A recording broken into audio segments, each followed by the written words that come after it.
Welcome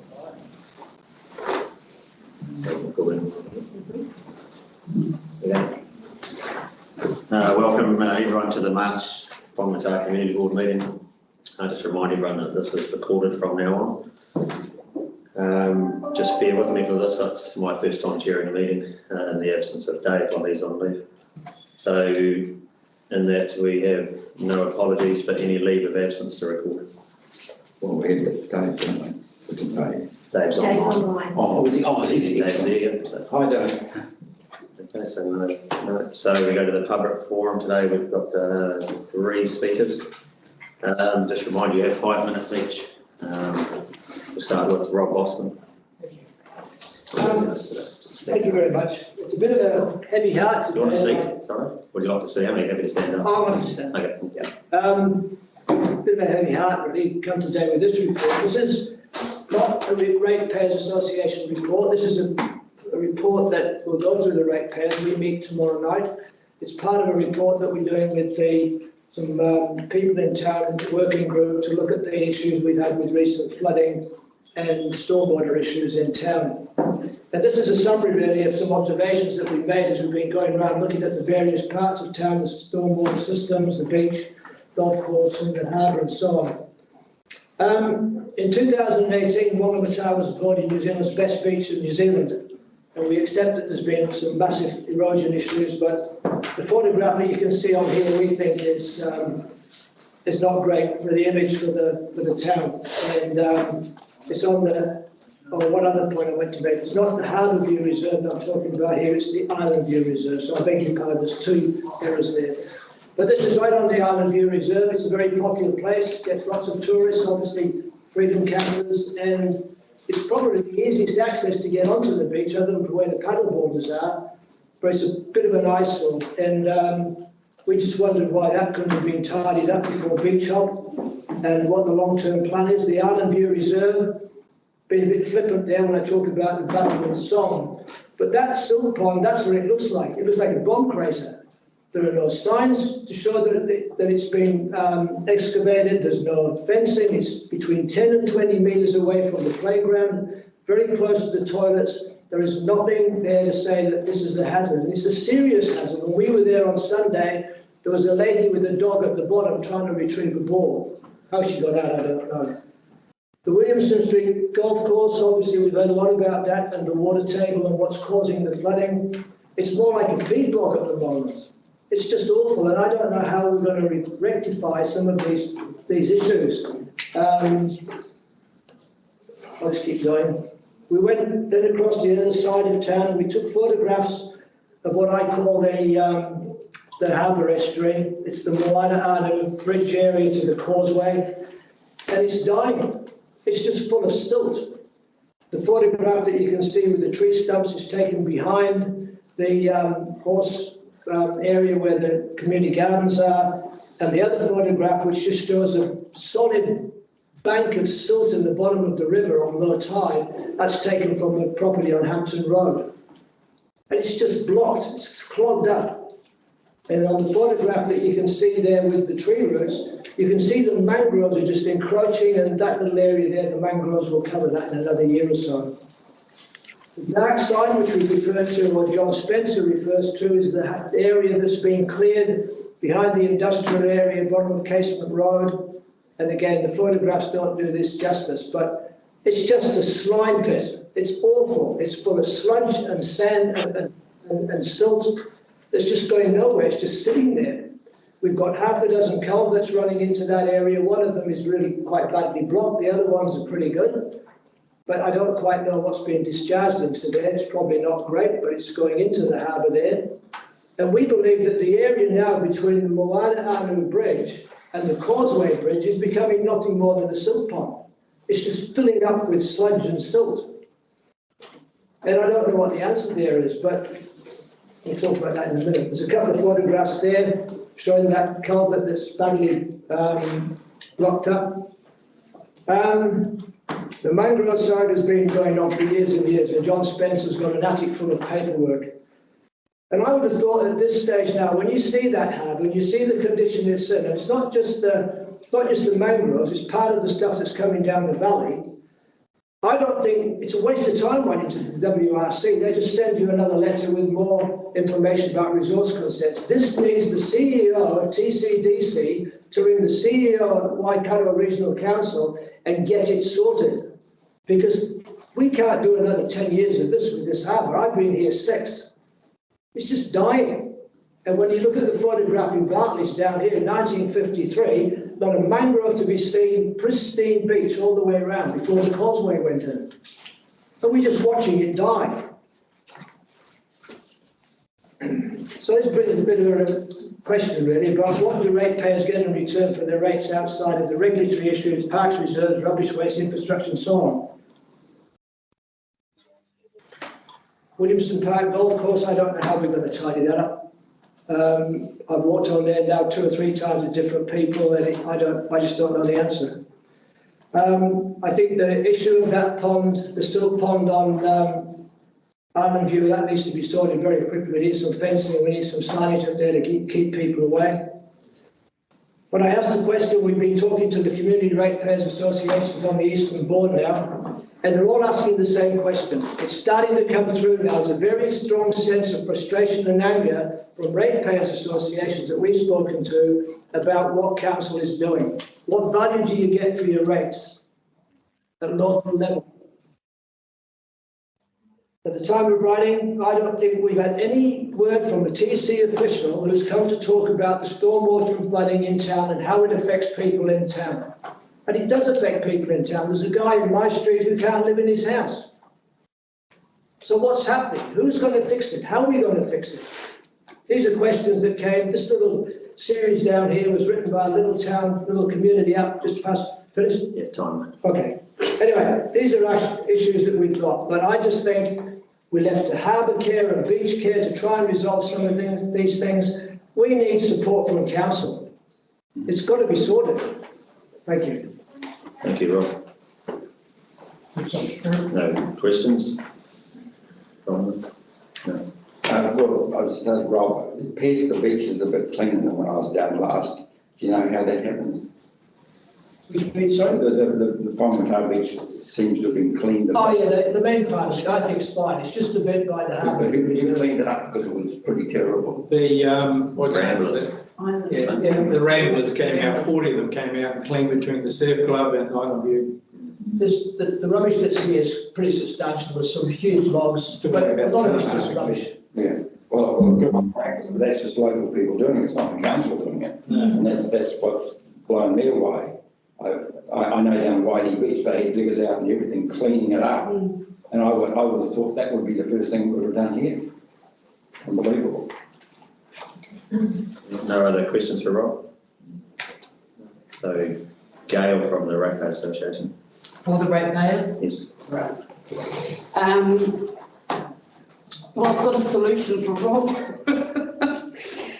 It's a ratepayers initiative that we're looking at doing, and it's for community groups. So we're looking at contacting all the community groups. For instance, after that last storm, I figure that I would send an email to all the community groups. The community groups would send an email to all their members, their people, about a clean-up. So if it was a beach clean-up, everybody, even if we got like 10% of all the people, we'd still have a couple of hundred people coming down to clean up the beach, a reserve, whatever is required. I just think that that's the only solution because we don't really get anything from council. So it's a matter of do it ourselves. And I'm just working through contacting the different people now, and hopefully that I'll be everybody will be for it. Hopefully, if they're not, it's not an issue. And the thing is that if people get advice that there's going to be a beach clean-up or a reserve clean-up at such and such time on such and such a day, if they don't want to go, they don't have to. But I think we'll get enough people responding positively for that. And I just think we've got to do it ourselves. Council don't do it. And I think we've got to do it. As far as the beach clean-up went, yes, Ramblers went and did it, but otherwise it all just got swept back out to sea. So yes, the beach is looking better. because all the rubbish has been swept back out, or else it was cleaned up by different people. Any questions on that? I'm working through this. There'll be a little while before I get a result, but hopefully it'll be a good one. Right, sorry.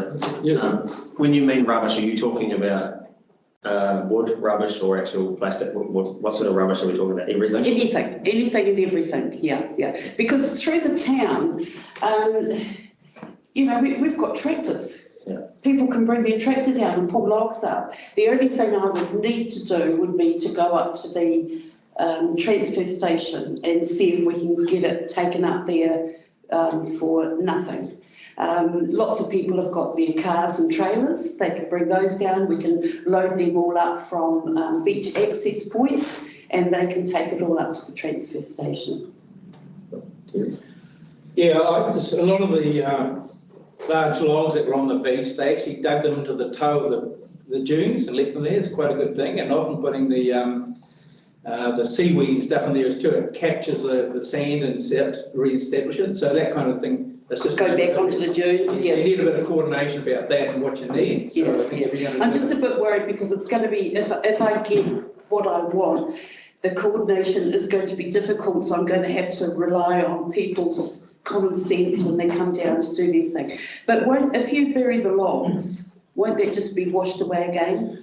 No, they tend to stay there. Like if you see some of the erosion open up, you see the old posts and stuff there. Yeah. So they get covered up with sand. They just help bind it together and let the sand effects take. So I think it's a good place rather than towing them up to the dump. Yeah, and that's fine, but we'd still probably need the tractors to tow them back. Well, even if they clear the beach up to a point and then bury it or something like that. Yeah. Okay, right. Yeah, it sounds logical. Yeah, anything else? Thank you. Thank you. So Helen was speaking now. Yeah. Thank you. On the subject of plastic bags for rubbish, which we are going to depart from, it has been a big problem with bags being busted, rubbish flying off, probably onto the beach or into the sea, back on the beach. So that's probably another factor for ditching plastic bags for rubbish, I feel. The annual plan states that the next financial year is a time to work together on solutions on how our district can rebuild and recover so we become more resilient. The Whangamata Resource Recovery Trust agrees and have a particular focus on the solid waste service. A new contractor will introduce an enhanced curbside collection service which will separate food waste from general waste and introduce a wheelie bin for general rubbish. As food waste makes up to 60% of household waste, this is an important step towards reducing waste to landfill. The next best step will be to localise the processing of the food waste by developing simple yet proven commercial worm farm and composting systems. This would significantly reduce the need for costly transportation of the food waste out of Coromandel altogether. Set in an appropriate rural area, the food waste processing system would provide employment and produce an end product which is far more beneficial to the environment and contribute to more local food farming. Furthermore, every step towards collaboration with our Coromandel Resource Recovery Centres will create better outcomes, improve local resilience, and reduce the transport load over our storm-impacted roads. Solid waste is a core service which cannot be avoided, and a fresh approach to community resource recovery initiatives will result in a more cost-effective system overall. Thank you. Can I ask a question? Yeah. It appears proposals now we're going to end up with 4 plastic bins to go out. Have you got any comments or concerns on that?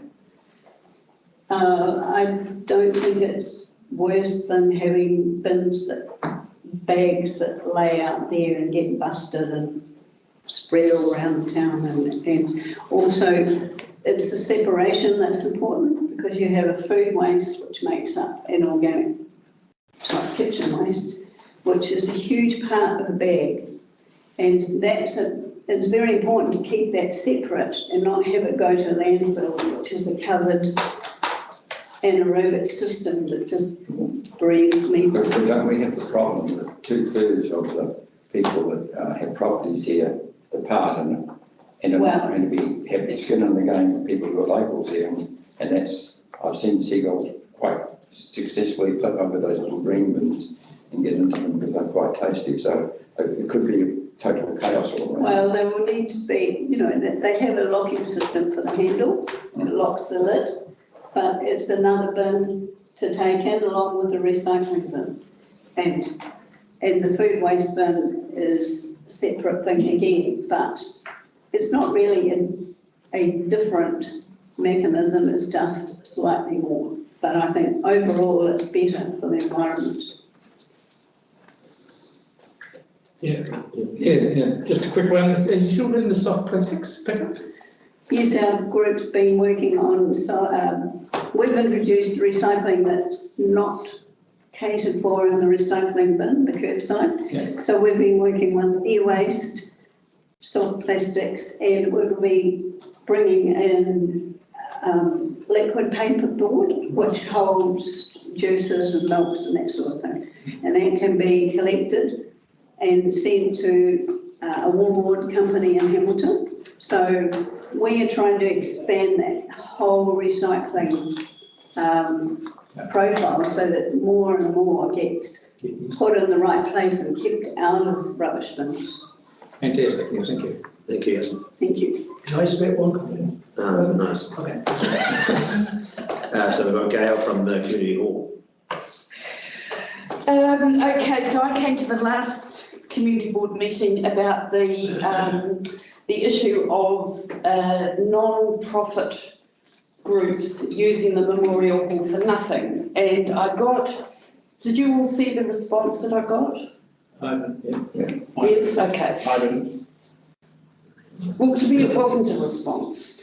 I was actually asking if the community board would recommend to TCDC that it allows free use of the hall for non-profit groups.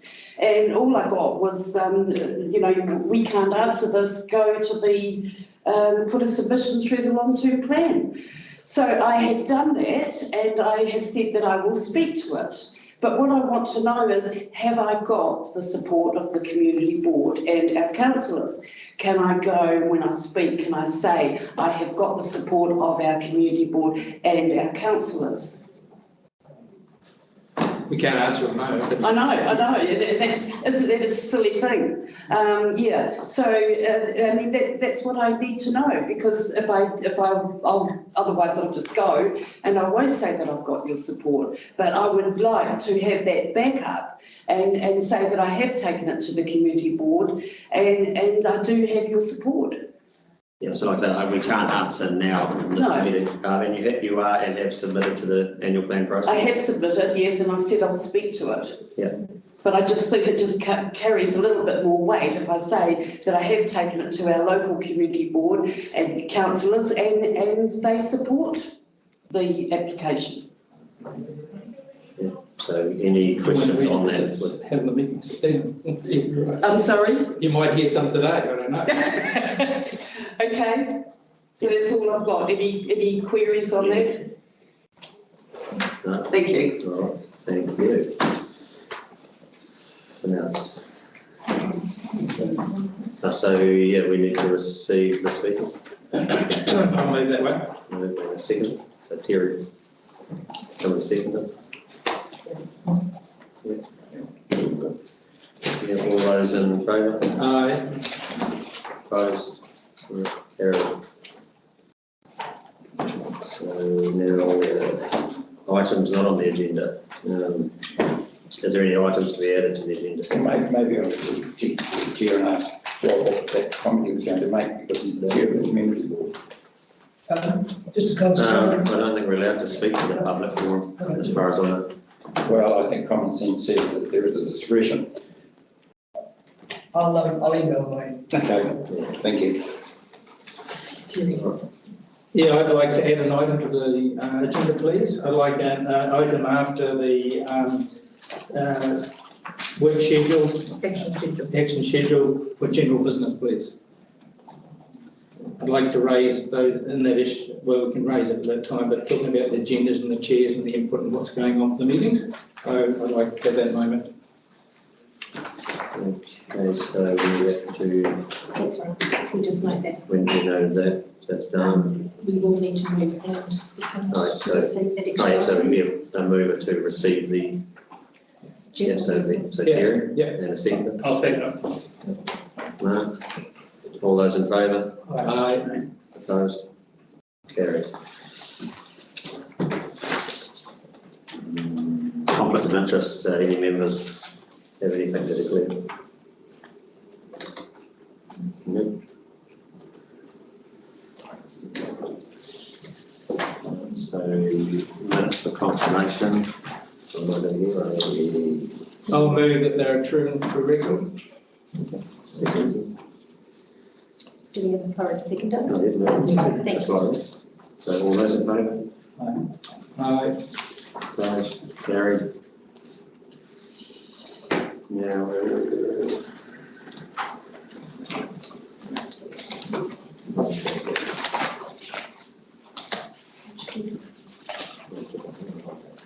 no, right. No, so, that's a draft annual plan submission. Right, so you've got the report here that we will bring up on screen. Just a draft of just a bit of a base document for the community board to work through. We'll just wait for Becky to get that up on screen. Apologies, I've just had to log in and out because it wasn't going to let me share.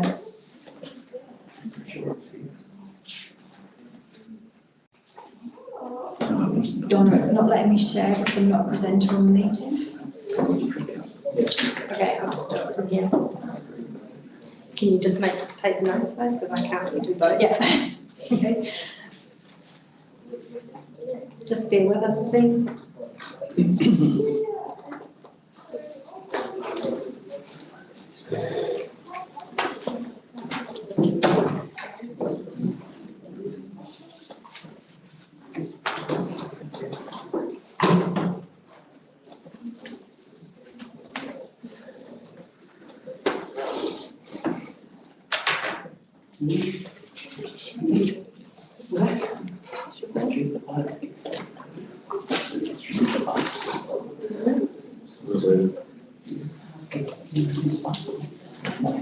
I think it's because it's there, it's on OneDrive.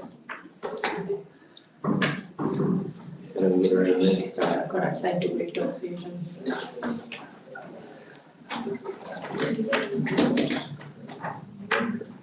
Try that again.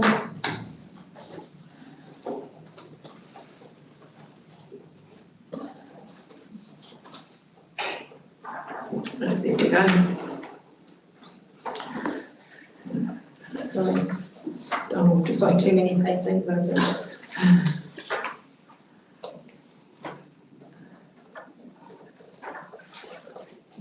Just make it a bit quicker. Yeah,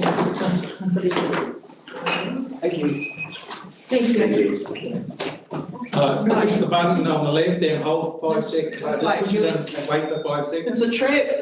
Wait, yeah, that's right. Wait. There you go. We're at last. Okay. Thank you. Thank you. Okay, so we'll start off with the proposed rates increase. So the Whangamata Community Board acknowledge that it's a challenging time for the district and the need for council to carefully consider the financial impact on ratepayers.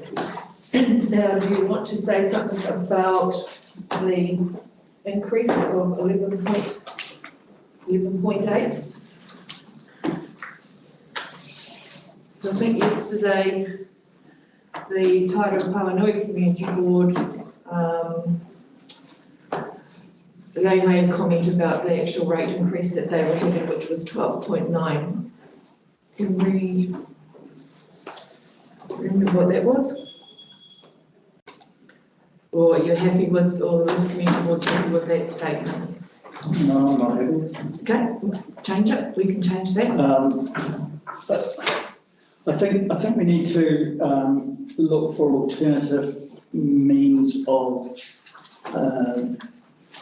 bringing in income. And I know it's difficult because you'll need law changes, but I think the council should look at alternatives, such as a toll on the Coker Bridge, or something outside the box, so that it's not just people on limited incomes getting slogged with continual rate rises. And I know in Whangamata there's a lot of people who are retired and not on very high income, and they would want, I would expect to see the council look at other means of raising money, and I know it needs government changes of legislation. You could even put on a, you know, if necessary, a fuel tax or something like that. Auckland has a 10-cent levy for transport. You know, they lobbied government presumably and got that done. There must be other ways that money can be received. Okay, And so that's why I feel that, I mean, it is a challenging time, but somehow we need to reflect in our plan that we're going to be proactive in trying to look for other revenue sources. okay, so we can add wording into that effect. I'm not sure if other people agree, but. No, well, I really support that. Yeah. We have a great number of visitors to the town who enjoy the facilities and the beach and everything we provide, but a lot of that, apart from using some of the hospitality facilities, enjoy it free of charge and go home, and we get looking up to the place again. Is the large part of the rate rise road? No, the largest part of the rate rise is the waste management side, which is about 4 point, what did we say yesterday, Dean? 4 point? So it's 4.8. Yeah. So 5%. It's a big part of it. Yeah. And within that, there's a substantial increase in terms of the 2 government levies. That's, you know, nationally imposed.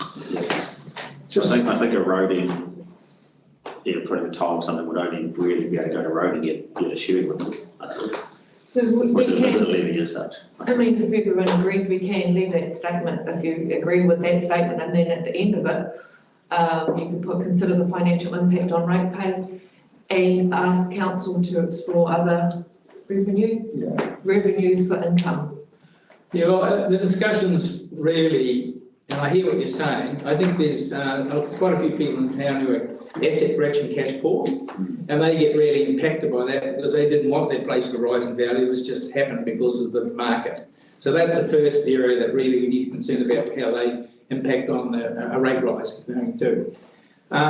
Secondly, the fact that this waste part of it is such a great grunty number of it, and it's really been forced upon us to a degree. When you look at it, it's mandated from council or from government coming down when they move the tonnage weight from $20 a tonne to $60 a tonne, and that's had a huge impact on the money coming through that we have to provide for land waste. So there's a big, as you heard from Helen, a big desire to move a lot of that stuff away from going to landfill. And when we talk about waste management and those big companies, they make money by taking stuff to landfill. So we're really trying to work hard with them to say, you've got a responsibility to work with the community and build us some resources around waste minimisation and waste usage without going to landfill. So that's a big part of that. In terms of what's left, and you're trying to say, how do we get more money to do it? 10% of the money in the country comes from rates. 90% comes from the government taxes. So we are a big provider and income for doing things. So if you're going to look for more money, we're really looking to the government all the time for more money. So we're not taking it off the ratepayers. So how we change that mix of money is something that I think we should really deep dive into today and talk about where that comes from, because we've looked at putting road tolls on the Copa, and they just won't, no one accepts it, so they won't accept the catting. It's an open place to come to. We want businesses to come and spend money. So it's something that they won't accept. Well, who are I you mean, saying if you that? just charge the dollar for everyone who came across the bridge, automatically just, You're not allowed to do it. no, that's what I mean, you need a law change. Yeah, So you're saying And the that's what I'm government saying, won't- lobby for a law change. so that's quite a long. Yeah, it process. is, yeah, it won't affect this year, but obviously, No. but it needs, I think, you need to do something that's going to, because every council, this is a continuing thing each year. Oh, well, let's just raise the rates 10%, let's just, and nobody ever puts a brake on that. Nobody thinks, oh, there must be a different alternative. Well, I think what I hearing from this discussion is that what value do you get out of rates? Is it all about if you had the outcome, the outputs were good, you'd say, I'm having to pay. Yes. The outputs aren't so good, you're saying, why am I paying? Is that I'm getting that message? Yes. I think that's the key, That's trying to take back all the time.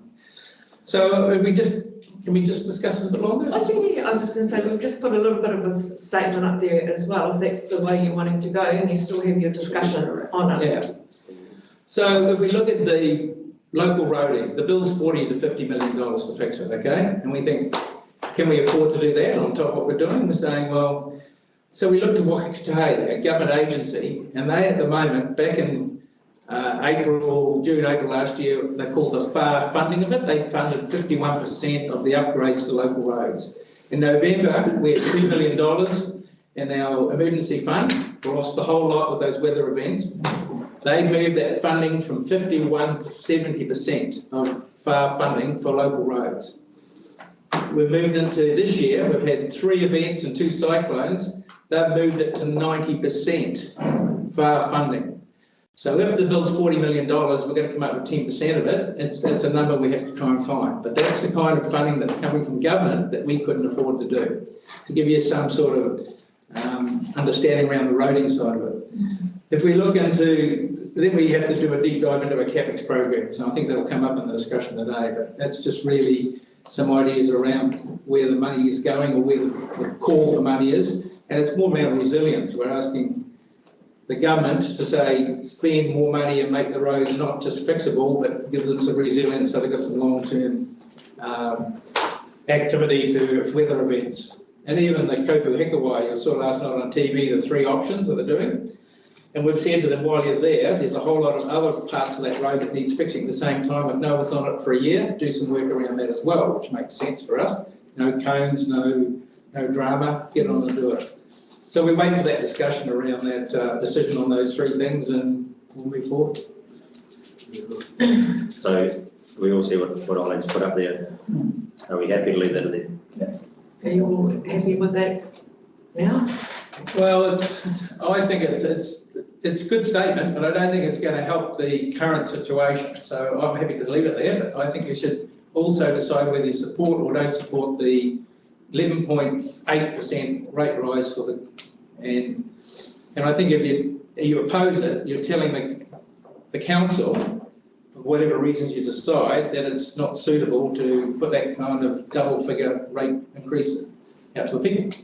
Well, I'll speak to that. I think it's not acceptable because we need to be looking very closely at what all the money we have to spend that is reasonable for the ratepayers to pay, and then do the work associated with that. We need to be able to have a big rethink of everything that's up for grabs. Yep. The work that needs to be done. Yep. And if you were a family, you'd only be able to spend what you could afford to spend. And I think you're finding that, well, personally, I'm getting a lot of comment from people around town saying, oh, what's this big rate rise, 11, 12%? We can't afford to do that. Yeah. And there will be a lot of grief around that. And I think that we should say, I mean, that's the first statement in what we're looking at here. Further down, we're going to look at it, probably some CapEx and other things. Yeah. And I think we should be taking a very, very tough approach on what we can do in the next couple of years.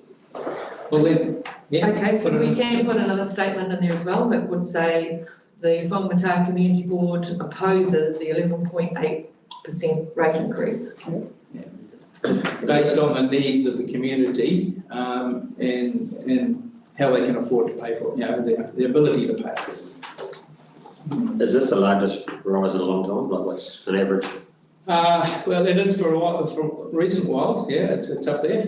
We've had some back in 15, 17, like that, but not recently. In the last few LTPs have been around 9, 7.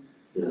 Ian, this is up there. Yeah, through the chair, last year it was predicted to be 7% and it actually landed at 5.7. So there was quite a bit of saving last year, but this year obviously.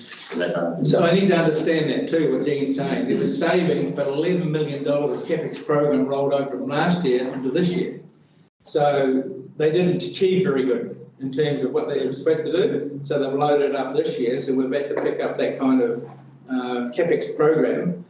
And you put that on top of 40 odd million, we're up to 54 million, I think it was, and now we're back to $48 million worth of work to be done, CapEx. I don't know if it raised it now, but I think you mentioned that the waste comprises 5% or something. 4.8. So my view would be that you increase the costs even higher on the waste disposal bins so that it becomes more user pay. So people then have a lower rate, but they pay more for disposing of their rubbish. Yeah, so that discussion's at council tomorrow. Oh, is it? Yeah. And they're having that discussion, so, and we'll be, that'll be in the April 4th meeting next week as well. So tomorrow's the deliberations. Yeah. Because that would reduce your general rate rise, wouldn't it, if you had higher bin prices?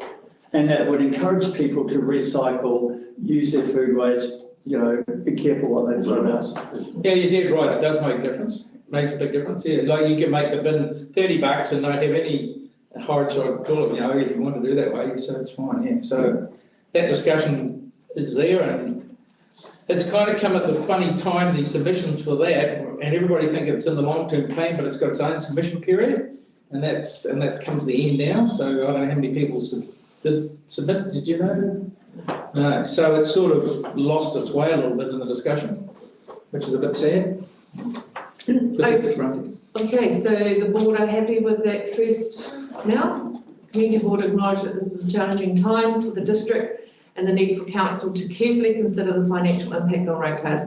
The board strongly believes the council should be proactive in seeking external funding to offset ratepayer costs in the future and to plan long-term plans. The Whangamata Community Board opposed the 11.8 rate increase.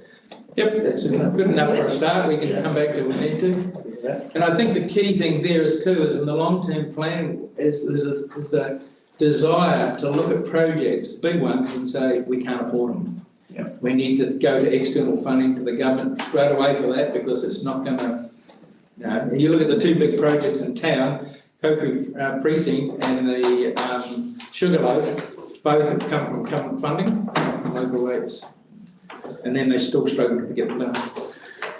Okay, the next one was the operational works program. The Whangamata Community Board acknowledges the need to make changes to the operational works program included in the proposed 23-24 annual plan.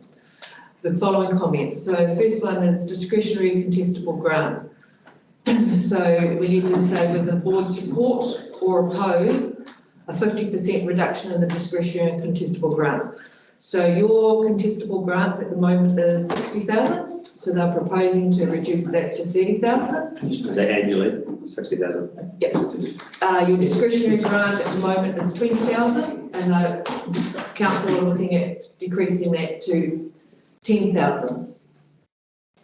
Can you explain what the history of contestable grants? Contestable grants are the community grants that go out for application on the 1st of July, close on the 30th of July, and that's your little community groups that come along and apply to the board for a couple of thousand to replace equipment.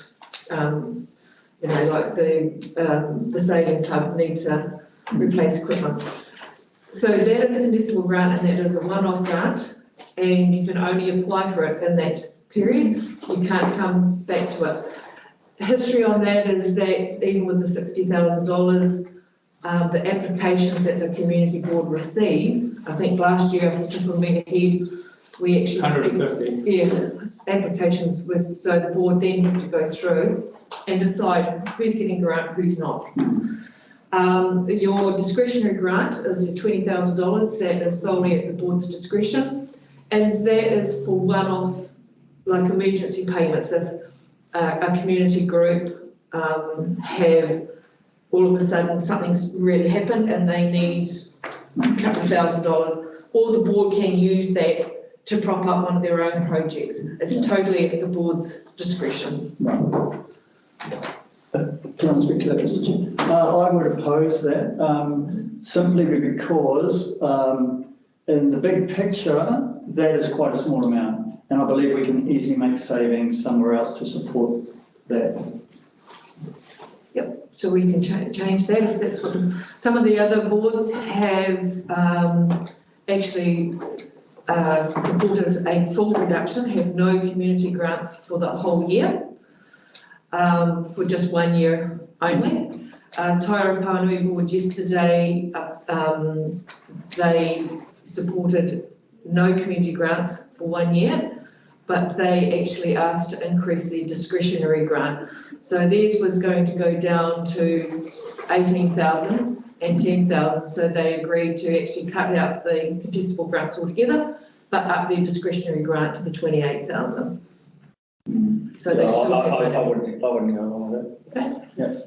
So we'll just talk about this quickly if we can. So the council came up with this idea of cutting them in half, both the discretionary and the contestable.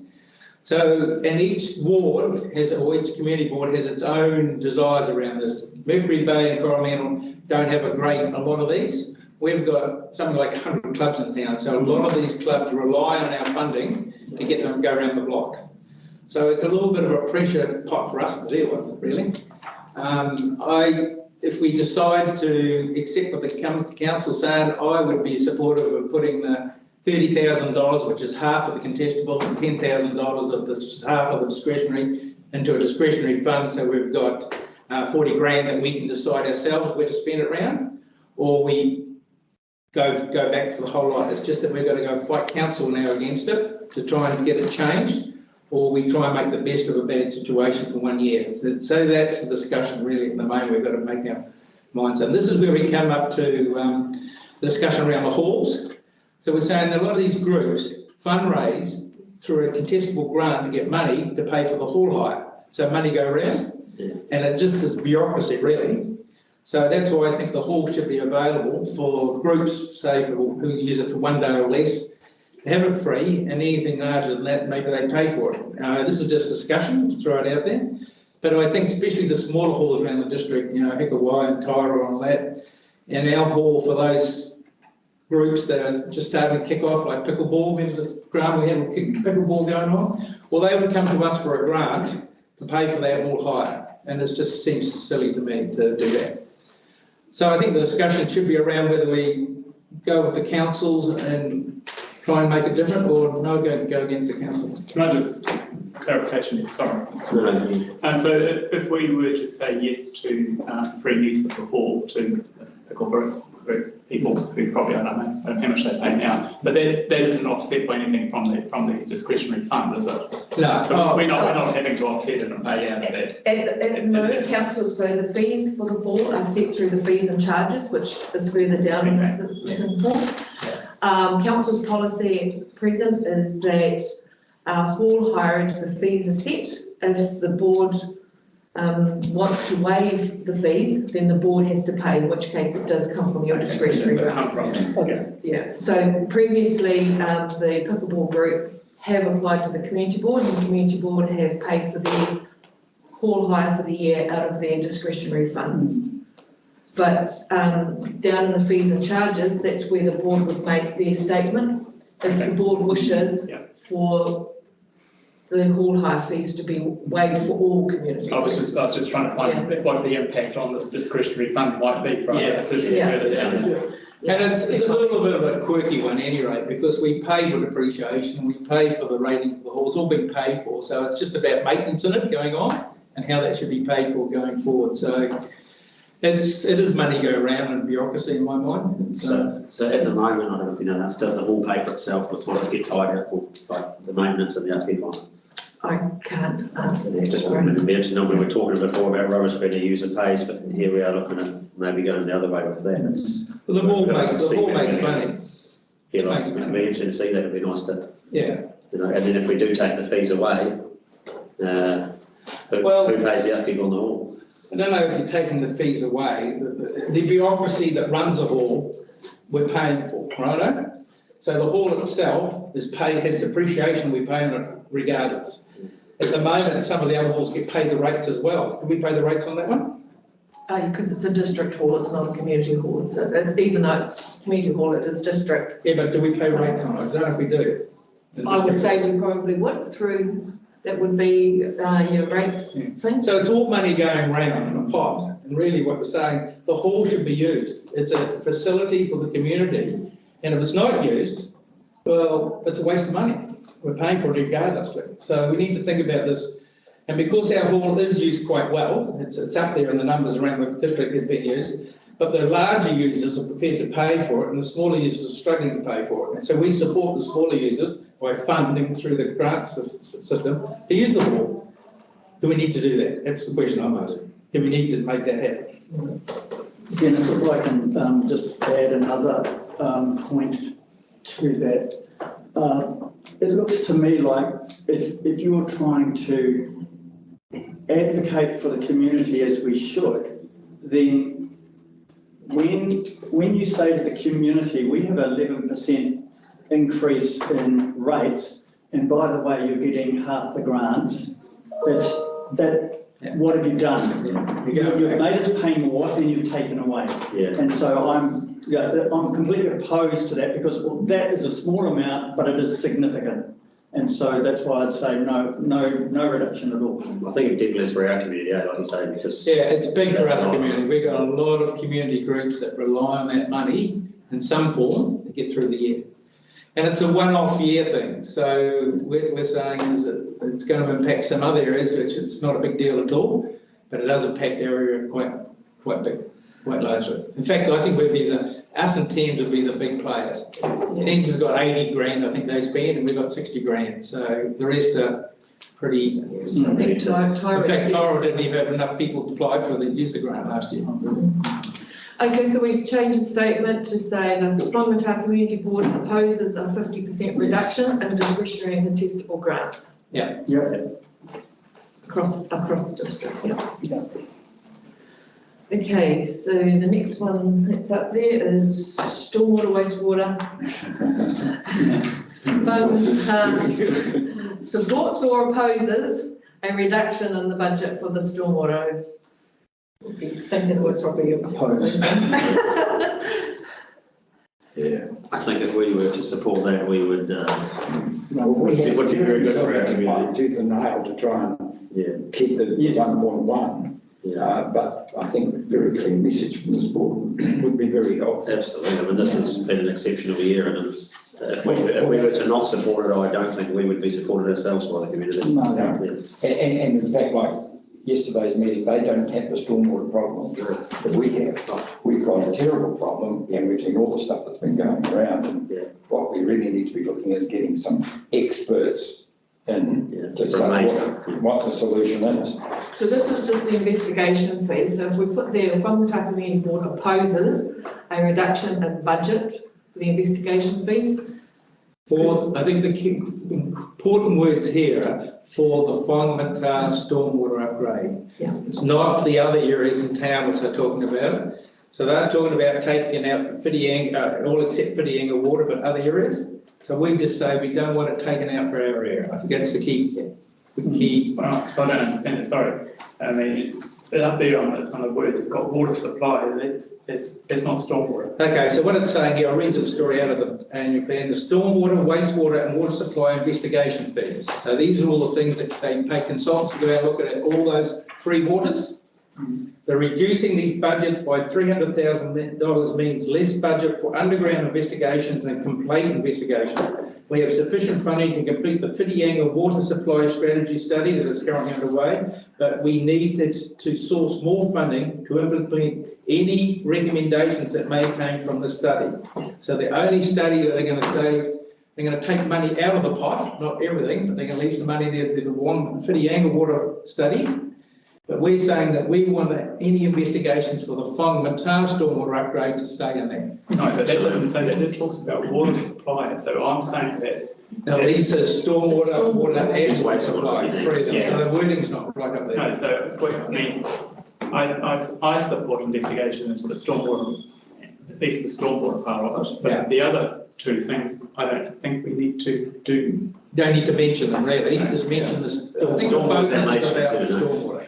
Yeah. Okay. And we're coming into winter, we've gone into summer, we've got a water problem, you know. Okay, so I'm confused. Okay, What are we Just putting in now? delete wastewater and water supply, that's what Mark's saying. Yeah. Right, so we still say oppose a Yeah, reduction we of still- budget? Yeah. We have Well, that's what I believe. So just through the Two lines down. chair, so Bruce Henderson was actually at the Mercury Bay meeting and spoke to us the other day. So he's proposing 300k reductions in investigations budget overall, but he was clear that they can still do the priority investigations. For every area. For every area. It's just that they won't be able to do every investigation, so.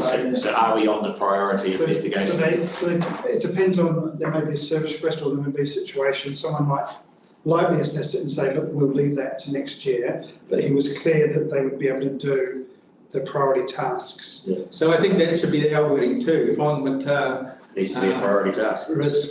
supports no reduction to the key investigation of the Whangamata stormwater upgrade, something like that, so that we make We need sure to that. keep priority as, you know, as we've had the flooding issues, I don't know. So what we're saying to Bruce is, this is key and we want to stay there.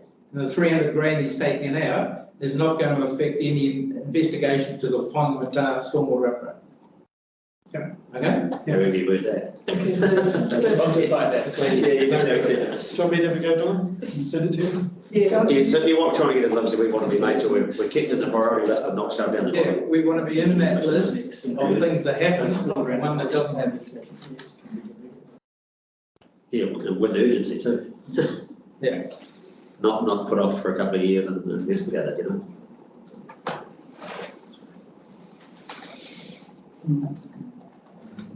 so is it,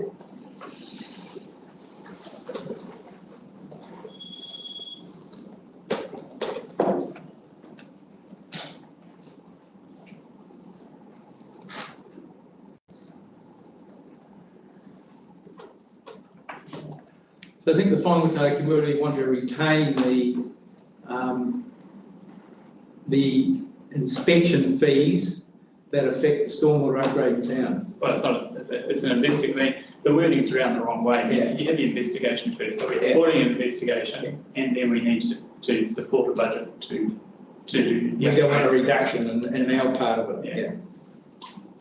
Oh, Yeah, because we know we've got a problem with it. There we go. Yeah, we don't want to get on and do, with respect, I don't think we should get on and do works that are programmed right now, whatever they might be around stormwater. We should do the investigation first and make sure that those are the appropriate works that need to be done to solve the problem. Because I'm not too sure that they are the appropriate works to be done. Well, that's up to them to tell us. Under the feasibility study, we want them to come and explain to us what they're going to do and have that local input. That's right, agreed, absolutely, absolutely. Yeah. I'm not saying, yeah, absolutely, yeah.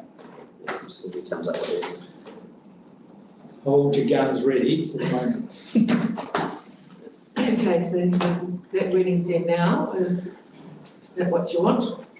Proposes retaining investigation fees. Sorry, I'm just checking what Dean's given me. Okay. I wrote it once and then pressed delete by mistake. I had to write it. Exciting. There's a message there Okay. somewhere. There is. Yes. It's So we've got the Whangamata Community Board supports retaining the investigation fees and opposes a reduction in budget for key, no, that's not right. That's not right.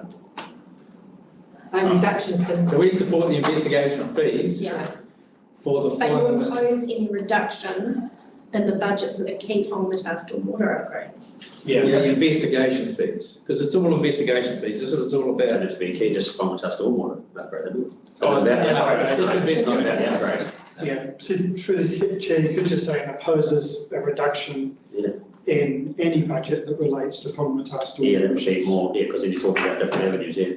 And that gives the signal really clear for, Yeah, that these guys, we're fighting for it, So what do you want me to do? So just say the Whangamata Community Board supports retaining the investigation fees and opposes any reduction in budget for key Whangamata stormwater related investigations. Just, we need the investigation fees, we're talking about related to stormwater rather than wastewater. Yeah, just the stormwater. Which would go, So we happy with that one? So the first bit you're talking about, where it just says retaining the investigation. I think do you want to- investigation fees for stormwater, in the case, you want stormwater management. Stormwater management. Yeah, there needs to be an overview, investigation of what needs to be done, rather than 50,000 people giving their independent work. Okay, so we're happy with the way that's worded now, Just going to look here, where they're related, yeah. Okay, so the next statement, do we still want that on? Speak to the investigating generally to us one time. Yeah, I think so. I Take that out. Not the one that wants it and one that's out. I think the top line is telling us the story. Yeah, It's already I think there. the top line is The covering story. both of them, yeah. Yeah. So remove the second one. Okay, then we go on to retained earnings. So the council are looking at a 50% reduction in your retained earnings, just not in district, but also the local as well. So I think the local one, he was going to about 100,000, or was Yeah, 300,000 to start with? 200, coming down to 100. 100,000. Oh, sure. We just talked about that because we can't see it because we're going to. Through the chair, we can't see it, but apparently Dave Ryan has his hand up, but we're not able to see it for some reason. So are you there, Dave? Microphone. His Let me microphone's stop on. presenting to see the bit. His microphone's on. Are you there, Dave?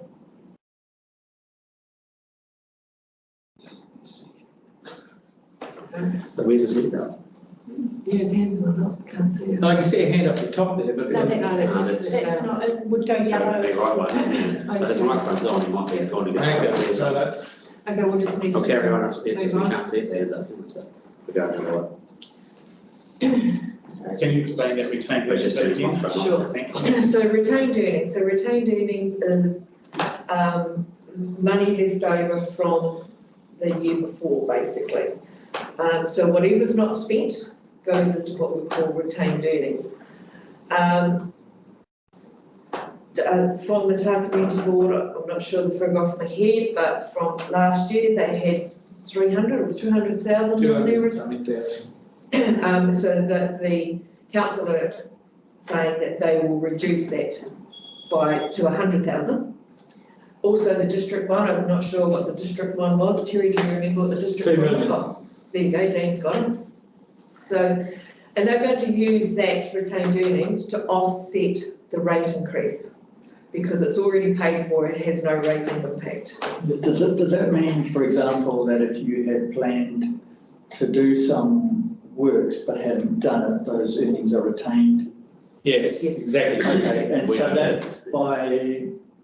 so that affects that work that you were going to do, you're Yes. no longer going to do it? Well, that means you're that money talking about- goes. So you talk about this, use an example of the boardwalk. Yeah, but are you talking about Yeah. CapEx projects? Well, I don't know what I'm reports? talking about, I'm just Okay. asking, Okay, so- where, you know, like if it was a footpath repair or a new footpath, Yeah, and you Yeah. put the money aside for it, and now You it's didn't do it. retained because you didn't do do a it, roll over for the next so year. then you have to re-ask for a footpath or a Well, it whatever. normally goes over and it's re-looked at and say, do you still want to do this? Yes, we do it, so the project comes back into the program.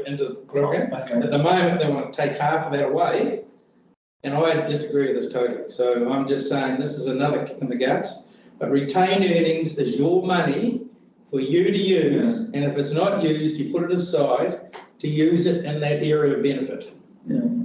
Not to see it, and they'll say you've been a useless prick walker, but you know, to see it go into a slush fund because teams have got no retained earnings, nothing, and we're going to take ours, and I think Tarawa had $300,000, oh no, Yeah, because $600,000. 600,000 reduced to 300.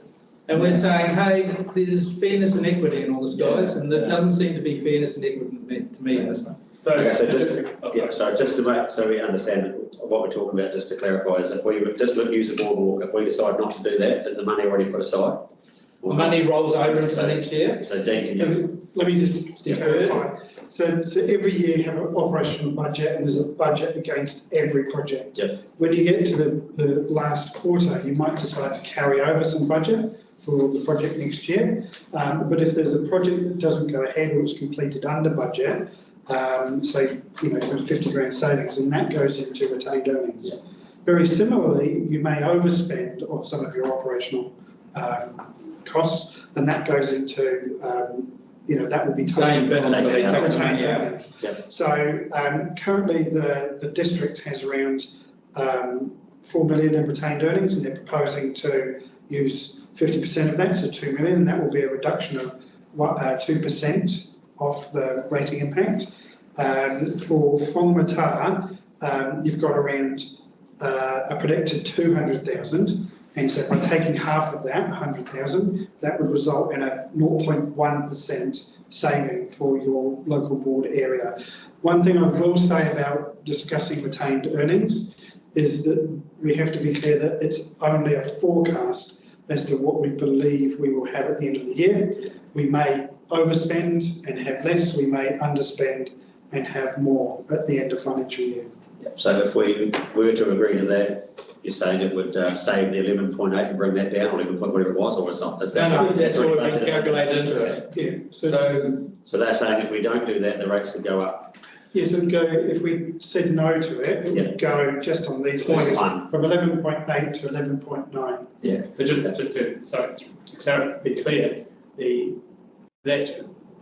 any funds here in Whangamata impacts the Whangamata rate and not the general overall rate for.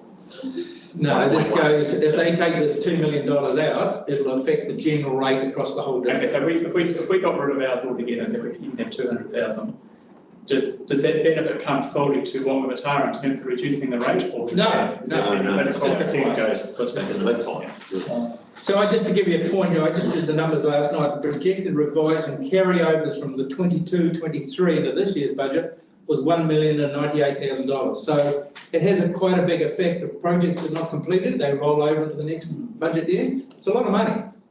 And we want to see those projects done. And if they're not done, they're gone. Then they've got to be. So I think the 100K we're talking about is not a big, it's not a big lump of the 2 million. That's what I'm thinking, you know, to lose.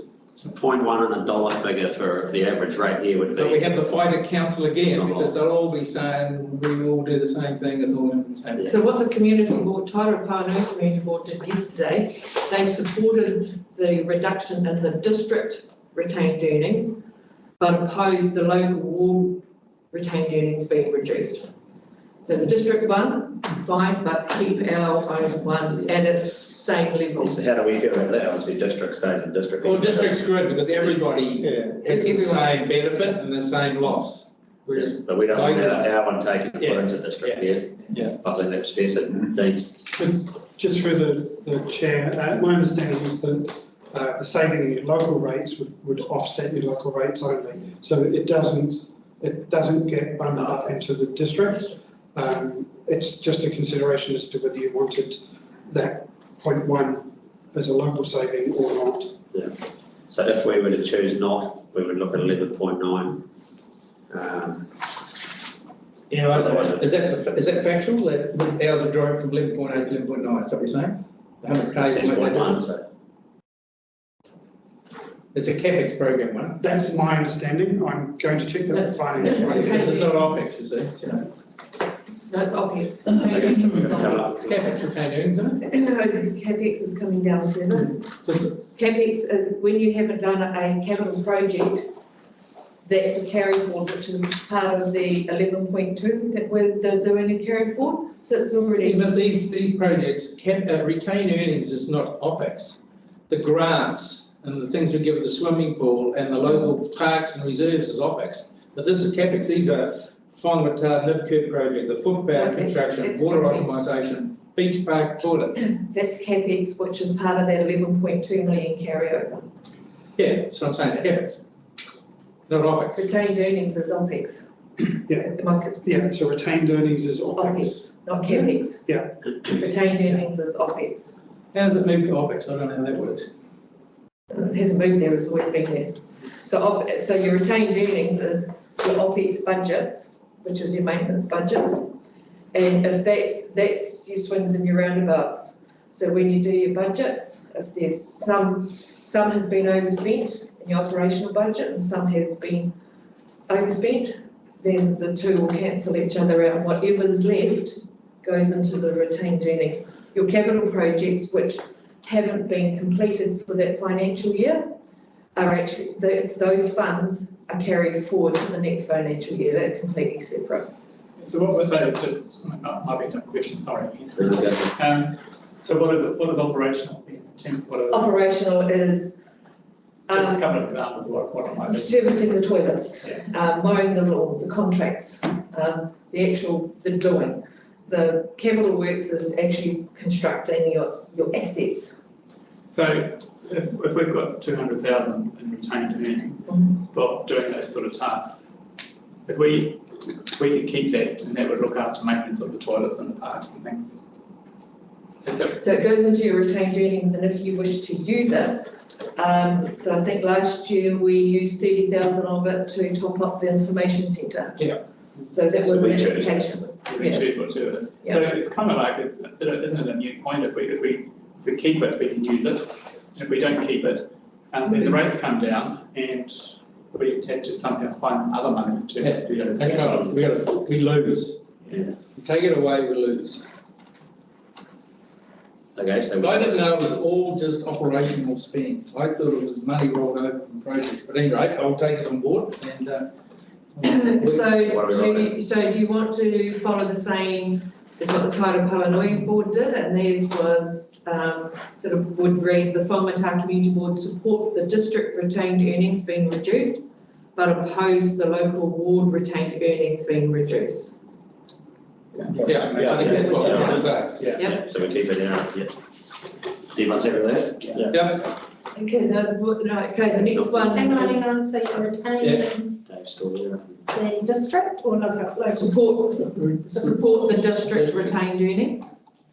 Being reduced, but retain the local. Are you happy with that, Dave? So support district retained earnings being reduced, but Oppose the local, retained earnings. local ward retained earnings being reduced.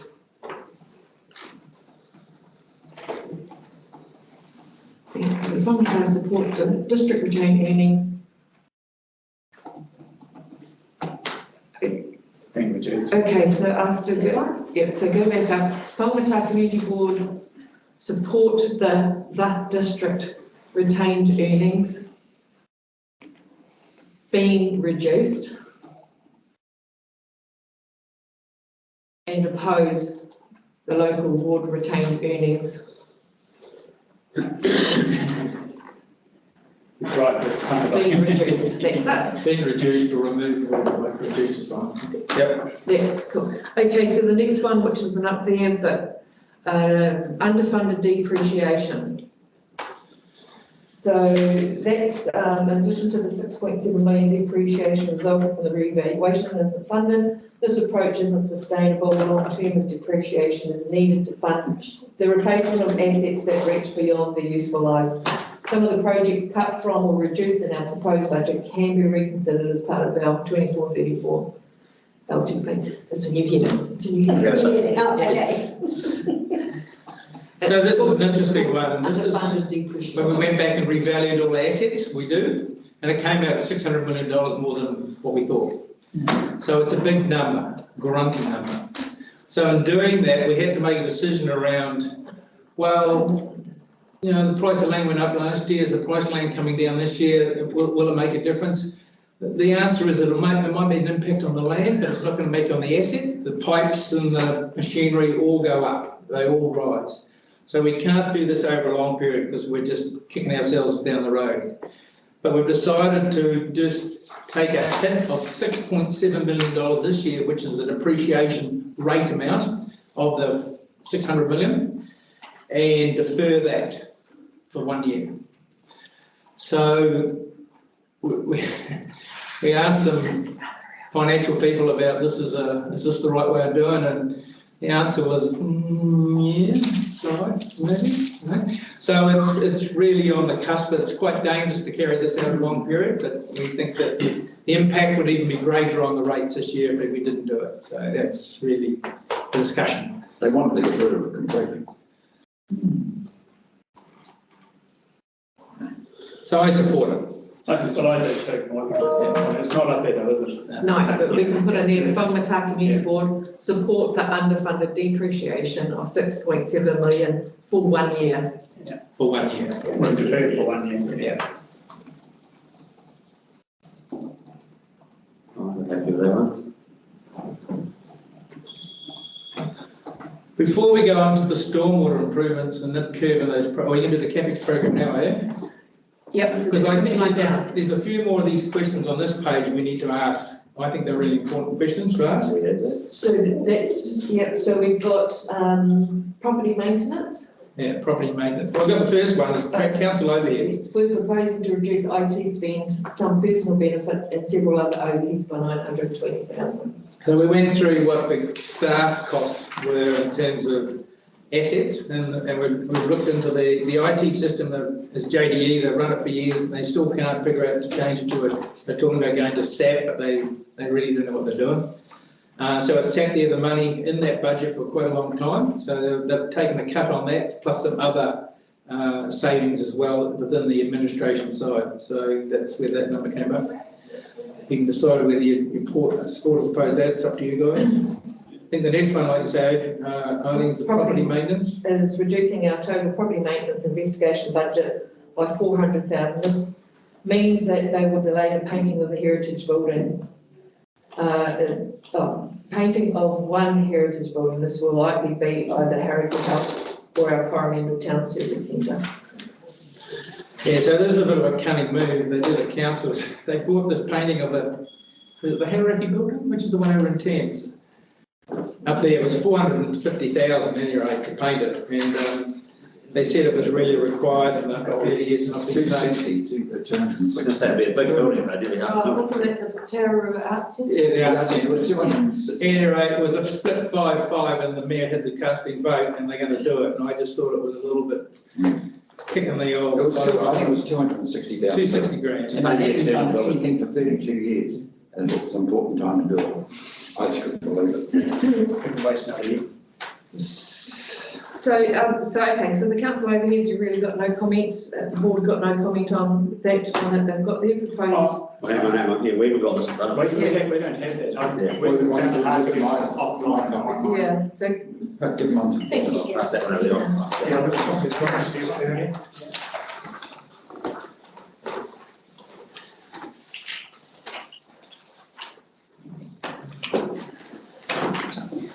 the council overhead, so this is proposing to reduce the IT spend, some personal Yeah, benefits. so you can oppose or support this, or you can ask for more. You can ask for a 10% reduction.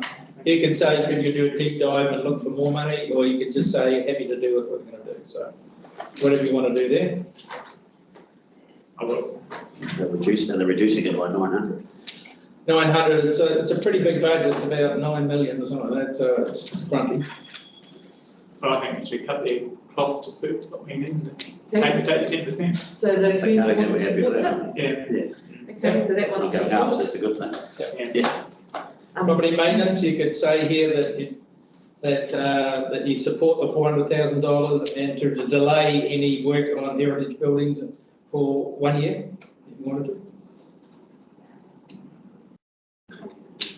I will support that too. I mean, I just really think we just need to. For 1 year, it's not going to go to paint job, is what I'm saying. So you need to just put these as one liners or something like that. Yeah, we'll fix it up, we'll put the statement in like what's under underfunded depreciation. Discretionary and contestable grants, we've been there, done that. Power New Zealand Reserve Interest Fund. So this is where we sold the Power New Zealand shares and we got $25 million that we use, and you'll read there, we use it for ways to benefit all ratepayers. So we normally interest inflate that fund by putting the money in to keep it interest inflated, so we've got the valuables there, but we're just saying we'll defer it for 1 year. We don't want to do any more than that, so instead of putting money, the normal, I think it's $200,000 or $300,000 we put in each year to keep the $25 million worth $25 million, This year, we're saying we're not going to do that. Yeah, good, yeah. Supports it. Support that? Okay.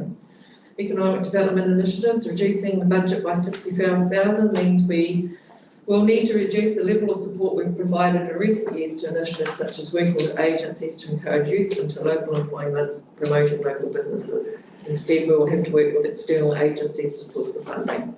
So this is really around the staffing ability to do this. There's no funding coming out of this to go to businesses. It's really about them, like they came to the business archive and spoke about connecting business groups and talking to them, and the youth side of it. So it's more about a reduction in staff time spent on this rather than cash loss.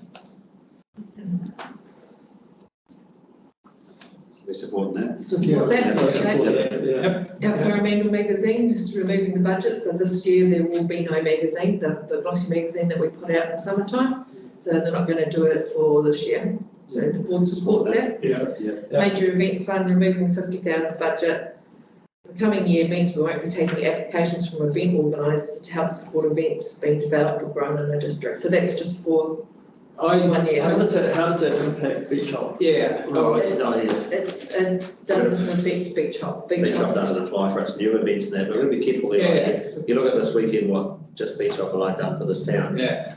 And with Reedy Town and that has events, we want people here to spend money to, And that allows those events to come into town. They normally get it for 1 or 2 years, then they're going to do it themselves after that. It's really a helps them establish fixed that. part. Yeah. Beach Hop established, 23 years ago, look where it is now. But So I'm a bit gun shy because I think the eastern side of us need, I suppose the western side too, I'm not saying that unfairly, but we need those events to bring the non-resident ratepayers back here. And they do bring them back into town. And it could be a great art event. It could be an adventure race event. Hasn't to be cars or. it could be someone wanting to do a New Year's Eve in Williamson Park. Wellington Park, yeah. Well, it could be someone might want to come along and do one. Yeah. Meet in the We're happy to have it. That's what I say. If we take it away, there's no chance for them to get any funding. So what do you feel about this, guys? Is this budget 50K? Is this for all of TCT? The whole lot? Yeah, that's. The whole lot. So they don't all spend it on one event No, normally. I get that. Maybe might be 3 events, maybe some of that. But I know that the Mercury Bay have used it several times for the events up there. So how do people, People, who makes How does that go? people apply to it, What are the economic development people. Yeah. So they actually come along with that. Dean will speak on that one. Sorry, through the chair, I think there's 2 conversations. I think Eileen was having one. Terry's also asked me a separate question. Happy to.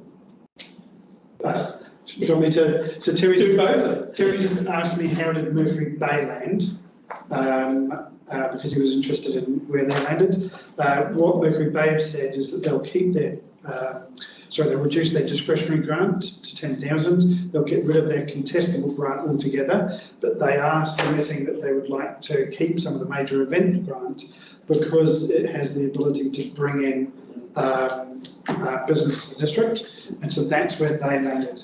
Yeah, and like I say, myself, I think we're in a similar situation. We need, in these quiet times, more big or small events to come to town.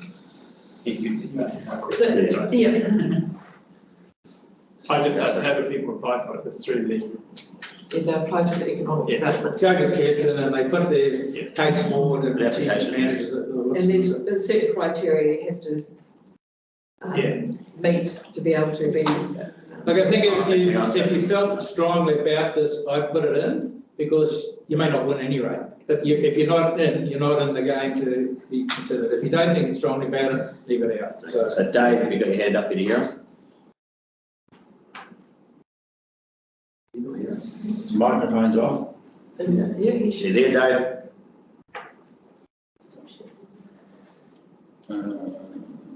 There's a sound on that. Hey, don't tell them they all can't hear us. Well, it's got a mute all. Well, no, it must be going because otherwise the other girls would have told us they couldn't hear us. Hey, Can somebody else hear us? He's now muted. The microphone's off now. Can Kirsten hear us? Loud and clear.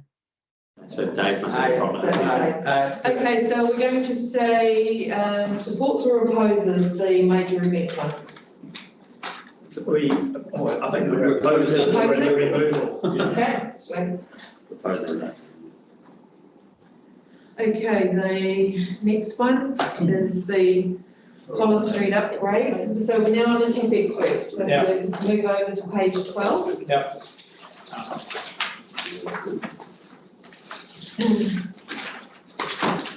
So the Collins Street project, the Whangamata Community Board, and I think the other ones too, Dean, have all said that they've really got no comment on that, that it's a local community board decision. Well, it's a But you can capex. have your say as well. Yeah, it's a $5.1 million project. They've decided just to currently keep the $750,000 inspection in there. And what they're doing is that the three waters again down the main street are knackered. And they're trying to do a survey to decide how bad they are before they do something about it. And the Business Association came back to them and said, we're reluctant to have the street dug up after these events and COVID, and we want to make some money, defer it for a year so we can have business. So it's most probably a fair comment. They look at what, 5.1 million to do their stormwater, we could use that, wouldn't we? Well, that's district funded, so we all paying for that, so I think it's district funded, isn't it? Yes, it is, yeah. I support deferring it. Yeah, I think it's fair. Are we into capital works programs now or not? So that was, so, okay, Collins Street upgrade, so you're supporting to defer it? Yeah, Okay, oh, the Coburg, yeah. okay, capital works, so, Up the top there, page. Marina, They don't. 7 million carried forward. I think these are all. No, up the top of page 12, is that what you're reading? Page 13, What about page 12? Collins Street. We did follow. Yeah, so page 13 is, here are the main changes we're proposing for the district funded projects. Economic development, Coping Marine Precinct, roading, solid waste, which is down further as well with the pay as you throw, stormwater, wastewater. And then over on page 14, you've got the locally funded projects. And for Whangamata, they're asking the Whangamata Nipper construction, the budget of 685,000 be deferred to the 24-34 LTP, and the boardwalk extension being budget being in half, and then the remainder being deferred to the 24-25 year. So let's go back and start at 12, eh? I'll stop there, Dean, you had your hand up before that. Yeah, just a comment through the chair. Just wanted to set the scene again in terms of the relativity between OPEX and CAPEX. If you remember, Kate came and presented to your informal briefing. So just bear in mind that by removing 13 million from the CAPEX program, and that's what's proposed, that's a 0.5% reduction in overall savings. So just wanted to set the scene in terms of the relativity of CAPEX to OPEX. So say it again. So the impact of removing the 13 million from the CAPEX program, Yeah. there's 0.5% reduction in the overall. On the district rate. Yeah, in the overall. And the OPEX? Well, the OPEX is Oh, I see. far greater impact. So a $4 million, a reduction of OPEX by 3 million is about a 3% reduction of the rates impact. So that's the sort of relativity there. 3 million, is it? Yeah, so reducing the OPEX by 3 mil Yeah. is roughly 3% of the 3% on the side. And 30 million is only 0.5%. So I thought 17 million dollars was the 1%. Justin, that's all. Wasn't it $17 million? Maybe Kate can answer that question. Sorry, Terry, I didn't hear that. Is $17 million the 1% differential in the district-wide rate? That's the CAPEX movement, is that right? Because you say 30 million is 0.5. Doesn't quite work with me, because 26 million would be the number.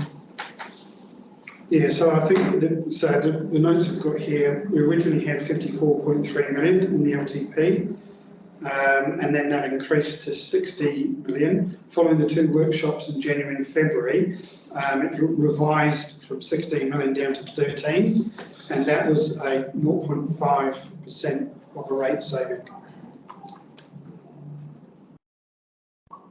What's the annual rate income for the whole district? How much rates for the whole district? Yeah. 89 or something like that. 89. Yeah. Increasing too, what the rise must be. And then and put fees and things on top, it's over 124, I think is what we, you know, there's a number here somewhere.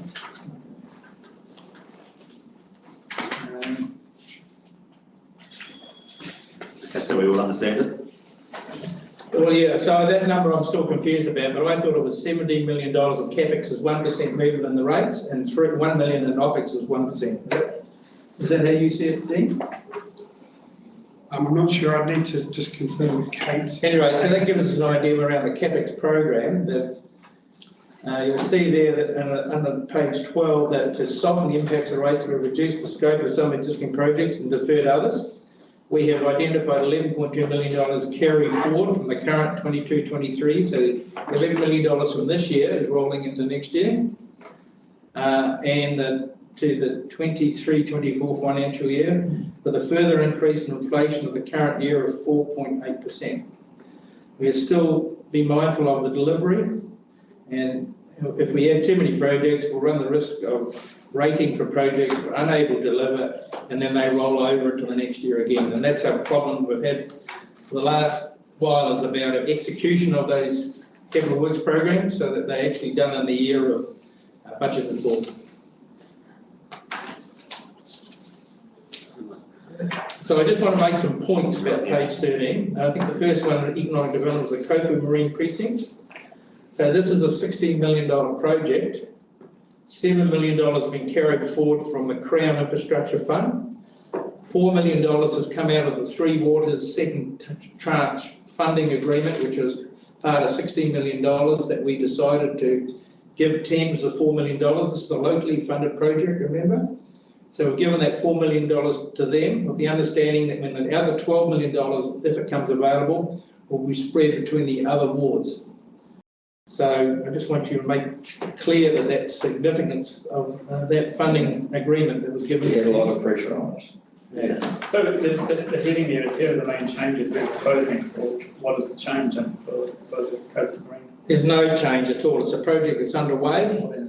Yeah, that's why it's confusing. Yeah. Well, there's an opening coming up or something. Yeah, There's another stage. The heading gets changes. And Yeah, I know. It's a little bit misleading, I think, in some respects.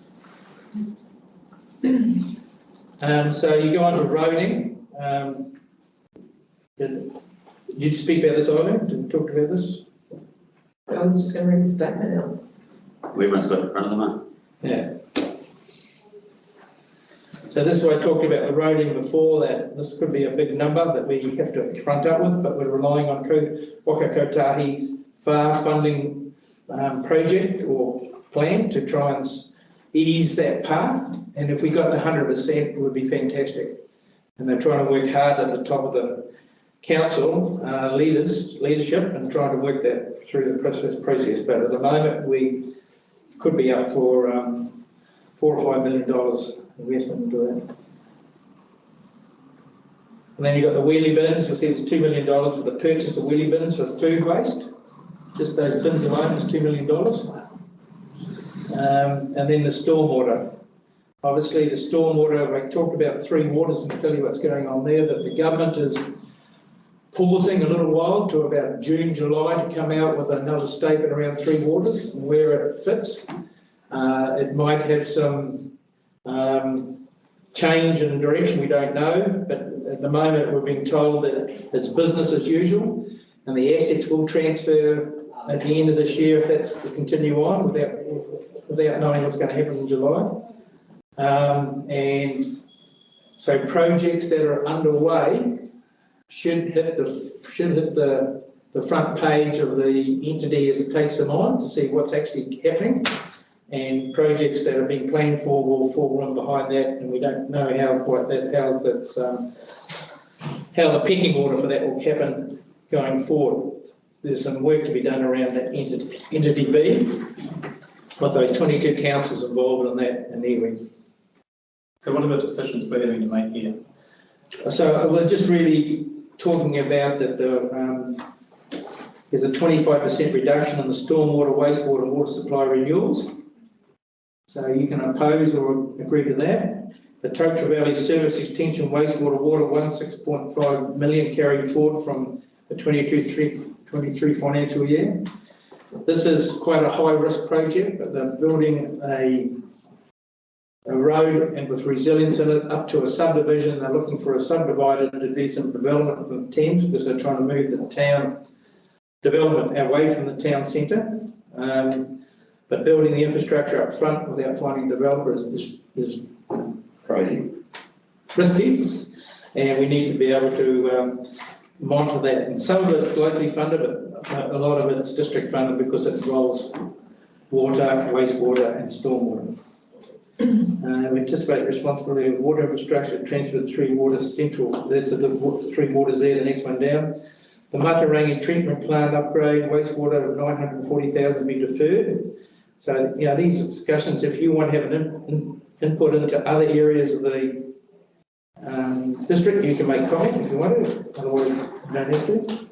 Okay, so if we look at So just to clarify, Totara Valley, they're wanting 1.65 million for infrastructure, water, wastewater for people who don't live there, and we've got 1.1 million for people who do live here. Yeah. That's what it is. And that's only the carried forward money. It's not the money that's even on top of There's it. been a huge amount of money on this huge road going up for development, which has not got a developer. Not got anyone interested in it. It's high risk. You want to say something? Yeah. I did, just through the chair, just wanted to touch on roles and responsibilities. So as a community board, you're responsible for looking at the work program in your area and deciding whether to take a submission or not, and putting your community views across. So generally in the other areas, they've focused on the projects that are within their wards. And so those ones are on page 14, the 2 deferments.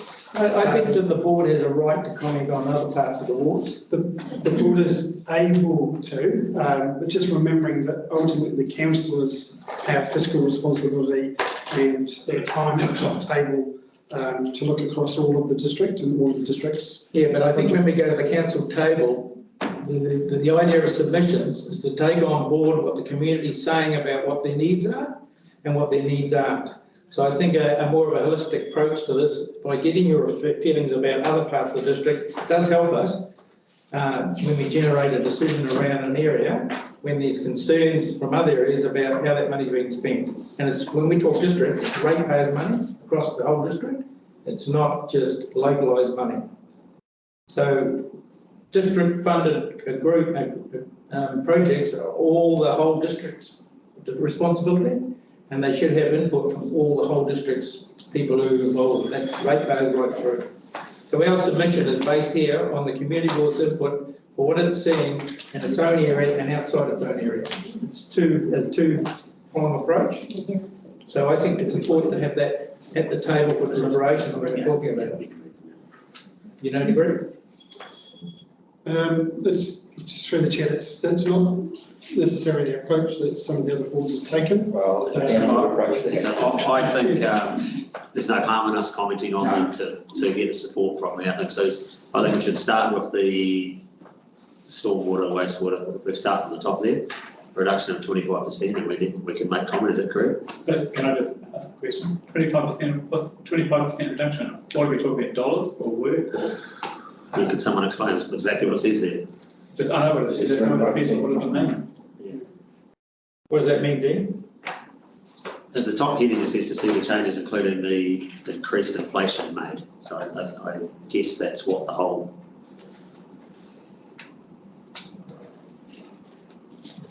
All changes include. Yes. Yeah.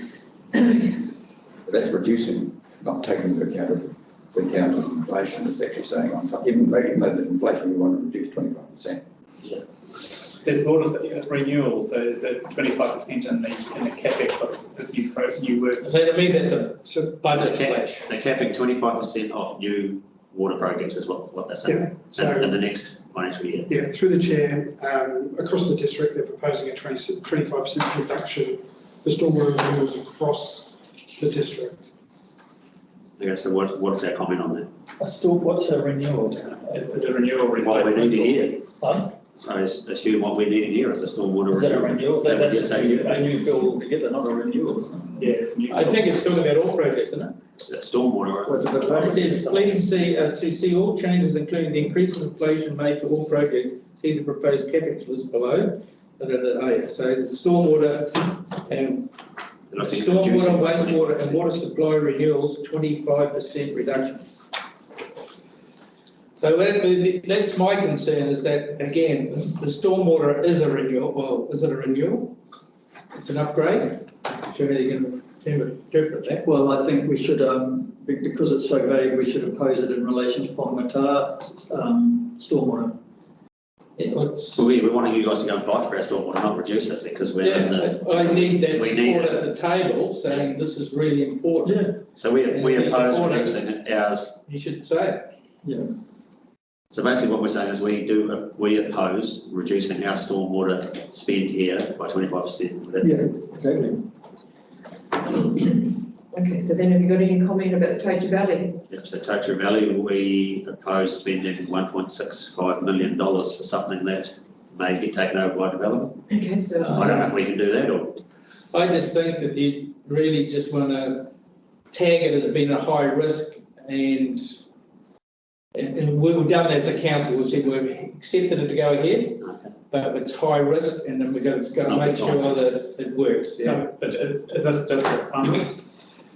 Only parts of it are because it's wastewater, stormwater, and So I'll come back to my. It says district funded, it's in district At the end of the day, we only had a certain amount of money and we've got some big needs. If this could be deferred for a year, we've got some better needs.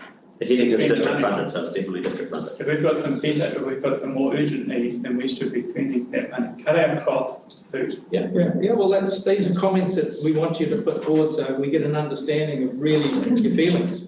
It's important. Okay, Matarani treatment plant. So are we opposing the Totara Valley Road extension?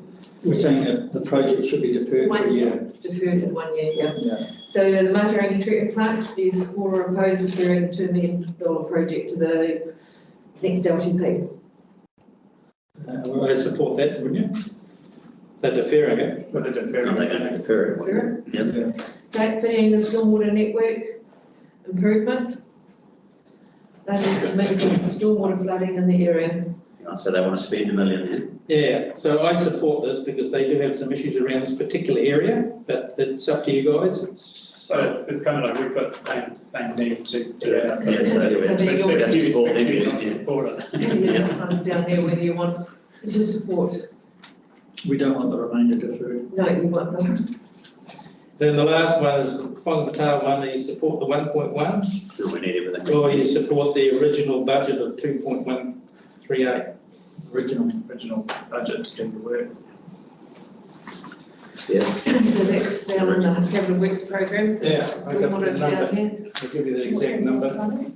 Hang on, so for the bottom one, Whangamata Community, stormwater improvements, You want to support keeping the original budget. Yeah, 2.186835. and no deferral. No deferral. Fight for that one.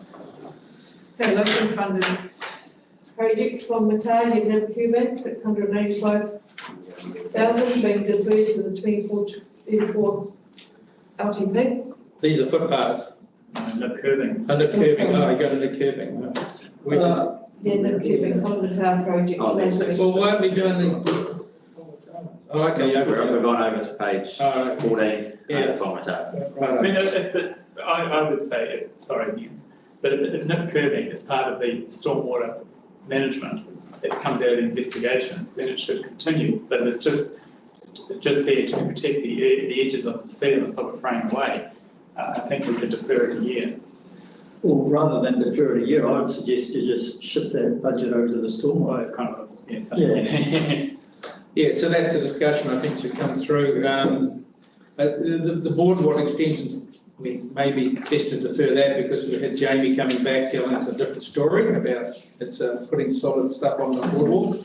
Well, again, I would suggest stick that money into stormwater. Yeah. So the community board, It might be deferred, you're talking to them, like, You're going to do the Defer take the money $900,000 away. into the stormwater. so you oppose the deferral of the 685,000 to the long-term plan, but would like to have it put, Well, we want to defer it for the year and use the money and the boardwalk money to put into the stormwater. but you don't, yes, so you want to oppose the deferral of it to the LTP, but what you want to do it's reused. Is that an option? reuse, is to put the funds into your stormwater improvement, is it? But it's part of a longer project. These are just, the nib curb is going since 2014. So each year we have a lump done and a lump done and a lump done. So we're just deferring that project out, but keep the money and use it for something else. Is that what you're saying? That's what you're saying. Is that an option? Is that something that's, It's, you can put it in there and the council will just consider it.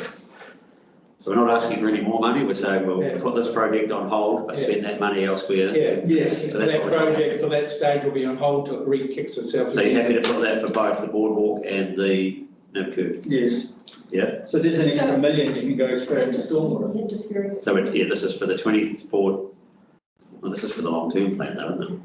If you read it, So it's asking. it's deferred to the. Yeah, but the whole long-term plan starts in 2024, so. Okay, so we're wording it as we're happy to put those jobs, others on hold, but defer the money to another project. Is that how you? But we haven't got the problem with the boardwalk, we still haven't had little boxes ticked with dock and iwi and other things. Yeah, I think if we close it off as such, does it disappear? That's what I'm afraid of, both of them, you know. Like Is that what we're working on? Through the chair, if a project is deferred, it'll just be in the first year of the LTP as one of the proposed projects. So it'll already be placed in there, the budget's placed in there, carried over by finance, ready to go in year one of the LTP. So, If the money is still there, Yes, and we if we- haven't swiped it to put it into stormwater.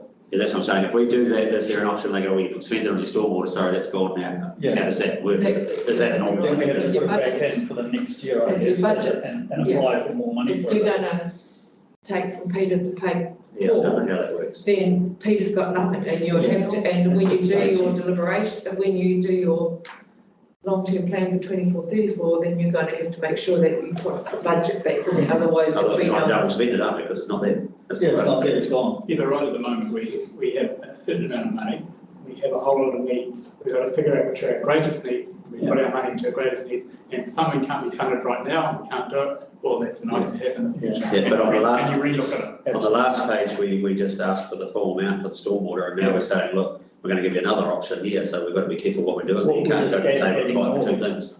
But it's Stormwater is going going to cost more than 2 million. Yeah, so we're adding more to the budget. It's a $6 million project. Yeah, but taking away, is taking away something to pay for it the right answer, that's what I'm saying. Well, I think we've got real community support for stormwater.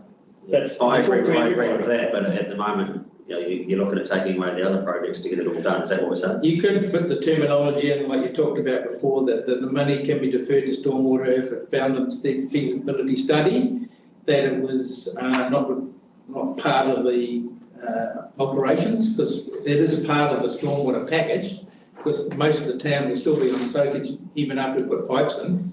So it's actually not just part of an edging beautification, it's actually got some other benefits to it as well. But so I would think that the discussion around the stormwater will decide whether it goes, but I don't know if we've got enough time to do that, have we, really?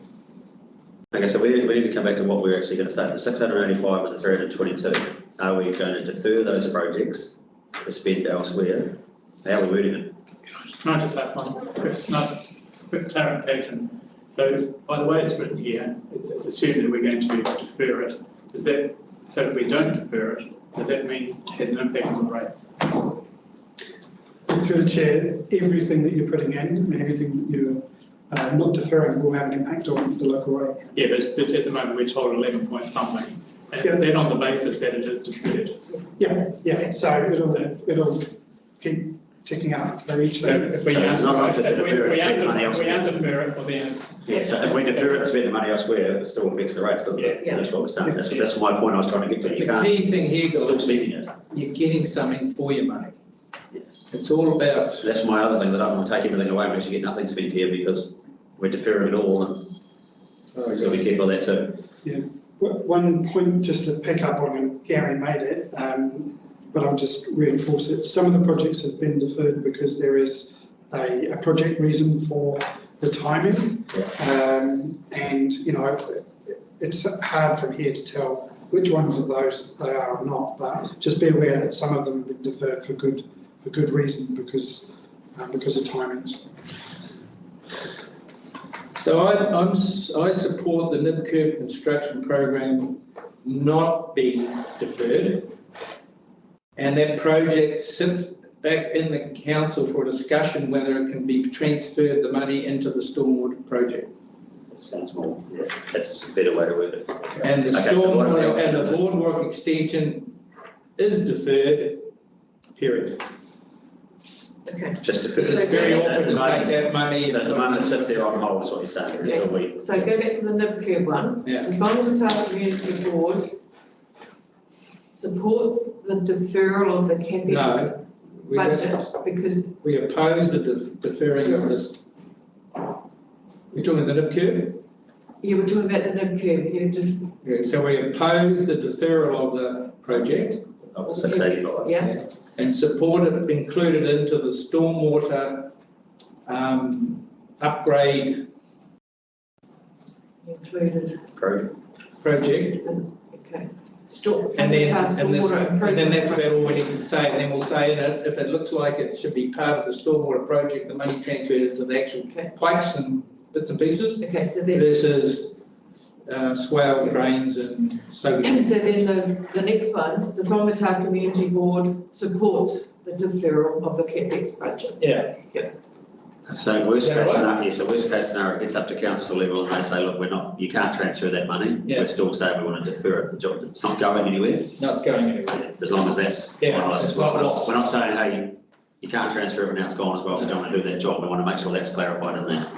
And it's really around timings, because Jamie's decision coming forward as a coastal scientist puts that project really under pressure to do it without a lot of more discussion about where it's going, because he's made that call, really. Yeah. Okay, so we're happy with those two, yeah? Right, next one, page. No, I haven't finished on this page, guys. The first thing we want to do is the footpaths and street lights on that page on the left-hand top. And then see that the council's decided to do no more footpaths or street lights, period, for the year. Well, there's a spare one. So if you're happy with that, that'll happen, but I'm just saying, is there any funds in this year that can be used before the end of next year? And I got one yesterday from Andrew over the Tyrrell Paranoia, an email. So at the moment, any jobs that have started now will be completed? Because Well, that's what we want to do. So just remember this when we get to the work program, that's all. So there's money in there that has to be spent before the end of the year. We want those projects completed by the end of the year. So we'll bring that Because up. if they go into the next year, they're not going to have any money available to do anything. Yes. And also, you'll see the parks and reserves, due to challenges facing the delivery of capital projects, will remove the minor reserves projects budget. So remember that, it's about 20 grand or something, is it? I don't even know what it is. Whatever it's in there, we'll look at the works program and see what it is. So that's going as well. So again, you've got to be mindful of what's going on there. Then I think if you want to make comment around the Thames one or the Tyrrell Paranoia one or the Mercury Bay one, I'll just say around the Mercury Bay one, the cycle development project, the council's decided to defer that as an option. I actually support that cycleway up there, what they're doing. But I don't think we need to go too much into that. No, it's not yet. It's the local project. That's the local ones. so I'm just making that statement. We don't know much about it. We don't know. That's their money, so. Yeah, don't know anything about it. Right, so Yeah, so we- go on to the solid waste. and this is your big one, as Terry was saying before. And the board had asked to consider which option they would support, option 1, 2 or 3. One of the community board members said to me yesterday, it should be an option. Okay, so you all got that in front of you? And so you've got options, so on page 17. 1, 2 or 3. And I'd have to say that many of our communities have been asking for our curbside blue bags to be replaced with wheelie bins, okay? A number of people have said that, but the cost for these wheelie bins and what's happening, it just seems to be nonsensical. With 2/3 of the people who live in this ward absentee, and we're growing wheelie bins all around the place, we're going to double them now.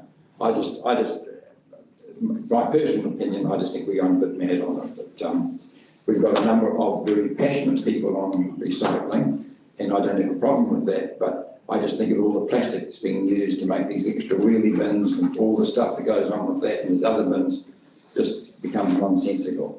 We should have disposable type way of getting rid of rubbish. I just shake my head and look at how much it's going to cost us. So earlier on, I raised some questions around the waste management, waste collection, and told Carl, well, it's a done deal, all we can look at is the rate. If we're able to actually bring up and discuss the done deal, then I think, personally, I think we should, because I think that we're looking at a little bit idealistic option in terms of all these bins we're going to have in the food waste bin, and reality is going to be that people are just going to put everything in the big bin when they go home at the end of the weekend and put it out, and that's the end of it. Yeah. So, and they're going to pay $9 or whatever it is. So can we just, has this been done and signed off from council, or is it happening in September? No, we're having a meeting Thursday and signed off on the 4th. So you're having a vote about whether you support or... It's virtually, guys, this is going to be hard to change because we've done a contract with Waste Management for sort of 10 years. We've got a deal with them to do this kind of deal. Like I did the numbers, it's going to be 22,000 bins in our town alone. So it's a lot of bins. A lot of bins for me blowing around. Put away back again on a Monday when everyone's gone home. Yeah, so but it does seem to be, it's just around the options now, it seems to be, rather than whether it's going to happen or not. There's Okay, so we need to, that's what we're here for, to talk about these options, because we can talk about bins and plastic bags, but I think we need to... it's around the options. So it's around your options. So in option 1 is under that option, full-time residents who put their bins out for every collection would likely benefit a little more than holiday owners. Option 2, this is council's preferred option as it provides a balance between the benefits of full-time residents and holiday homeowners. And option 3, setting the pay-as-you-throw prepaid system at a higher price and the targeted rates at a lower price would likely benefit holiday homeowners and those who do not create much waste, who are not putting their bins out every fortnight. It may also encourage people to reduce their waste further. Okay, so what's our thoughts on those? Yeah, I'd support option 3. Yeah, and it was suggested at the community board, well, everyone's going to go along and open the bin that's got the tag on it and put their stuff in. Absolutely. And it's just, there's always another option. We don't support it. Well, I thought that was too late. Well, I don't know. It's going to the council to make a decision, but it's still not been made up. They've preempted really discussion by pushing this through like a bulldozer. And, you know. Is the current collector not wanting to tender for renewed agreement? No, he missed out. So they missed out on the contract. So the contract's been signed at the moment. Well, the contract's been signed, we're stuck, aren't we? Well, I think we can at least put a flag saying we're not happy. But what does it do? Well, it says we're not happy. You know, I support the whole basis of doing things, should all, and then looking afterwards to get the box ticked, it just does not make me feel comfortable. I was going to say that whole procedure sounds wrong, but shouldn't it? So that sign it off before you've even agreed to it. Yeah, okay, so we need to decide with us on one of the text whether we support it or don't support it. And if we don't support it, we still need to pick an option. You could say we don't support the process, Yeah. but if we had to choose an option, Yeah, this that's is the what option to choose. Yeah, that would be good. Through the chair, that is the process. There's been a number of papers that have gone through council and progressed the topic. There's also been submissions closing the waste minimisation plan last month that the councillors will now get to have a say on. Yeah. But in terms of timing for this annual plan, unfortunately, it's looking at the three options that are proposed. So that's what we need to decide now. So you How we support would, option 3 to start with? What the wording you used, Dennis? yeah, I think it's we need to decide of us as a community board whether we support the project or not, and if we, how did I word it, was, you know, So then do you want to put the? we oppose the project, but if it was to go through, we would prefer option. Okay, so the three, Whangamata would that Community Board opposes the solid waste. And that's for you guys to obviously vote with us. Yes, well, we've got to probably, we've got to be careful. We Solid decide waste on that. That's not a project. compromise. And I'm saying, that's what we're telling you, we're asking, that's what we're asking you, is that correct? Yeah. So it was the solid waste project process that you, or the whole project as it is? Well, me personally, it's the outcome we've got to. I don't think that has been thought through properly, so maybe it is. Signing a contract before you had approval sounds Okay, odd. I've just got a text from Dave. Why can't those residents that want things get them through the external operators and pay for them as we do now? That's Dave's text to me. Okay, so the Whangamata Community Board opposes the solid waste project process, but have considered the 3 options presented and support option 3, implementation. Is that the wording you want to So do? basically, I said, well, I really support it if it was to progress, is that how you word it? No, we would prefer option 3 if it was to progress, is that how you word it? So We're that. not actually supporting it, we're saying, we're not supporting it, but if it goes through, this is the option we have So to no, do. leave that bit there, but when it goes down to consultation document, that's where you wanted to say what? Community board opposes it. Option And 3. consider the 3 options Yeah. and prefer and How did I word it? So how would you word Yeah, that? and I just think that has to consider the options Yeah. rather than and. And if approved, would prefer option 3, is that how you? If approved, would prefer option. Well, actually, I prefer option 1. No, okay, now, so we're gonna get that right first. so, but consider the 3 options presented in the proposed document. The community board. Can you? Whangamata opposes the solid waste project process, but consider the option 3, not 3 options, No, 3 No, options. We've considered the 3 options. in the proposed plan The and community, prefer option 3. Is that what you're saying? I would make that a new Well, sentence and put the Mark's community. saying 1, but Yeah, we've got to get that right first. I'd make that a new sentence, the community board Dave's not here to, I don't know, he's put an Well, option. he just gave us 2 minutes, which I read to you. So if he support. says 1, 2 or 3 would be a good start. Did he say that? No, we've got. So you've mixed in got the some room. saying 1 and some saying 3. Want them to get them through the external operators and pay. No, I don't think that's what, we need an option here for the council to work on. So maybe take a vote. Yeah. So who's option 1? Who's option 2? Who's option 3? I'm not voting. Yeah, I'm just hearing it. So we're saying 3. Option So we're preferring option 3. Option 3.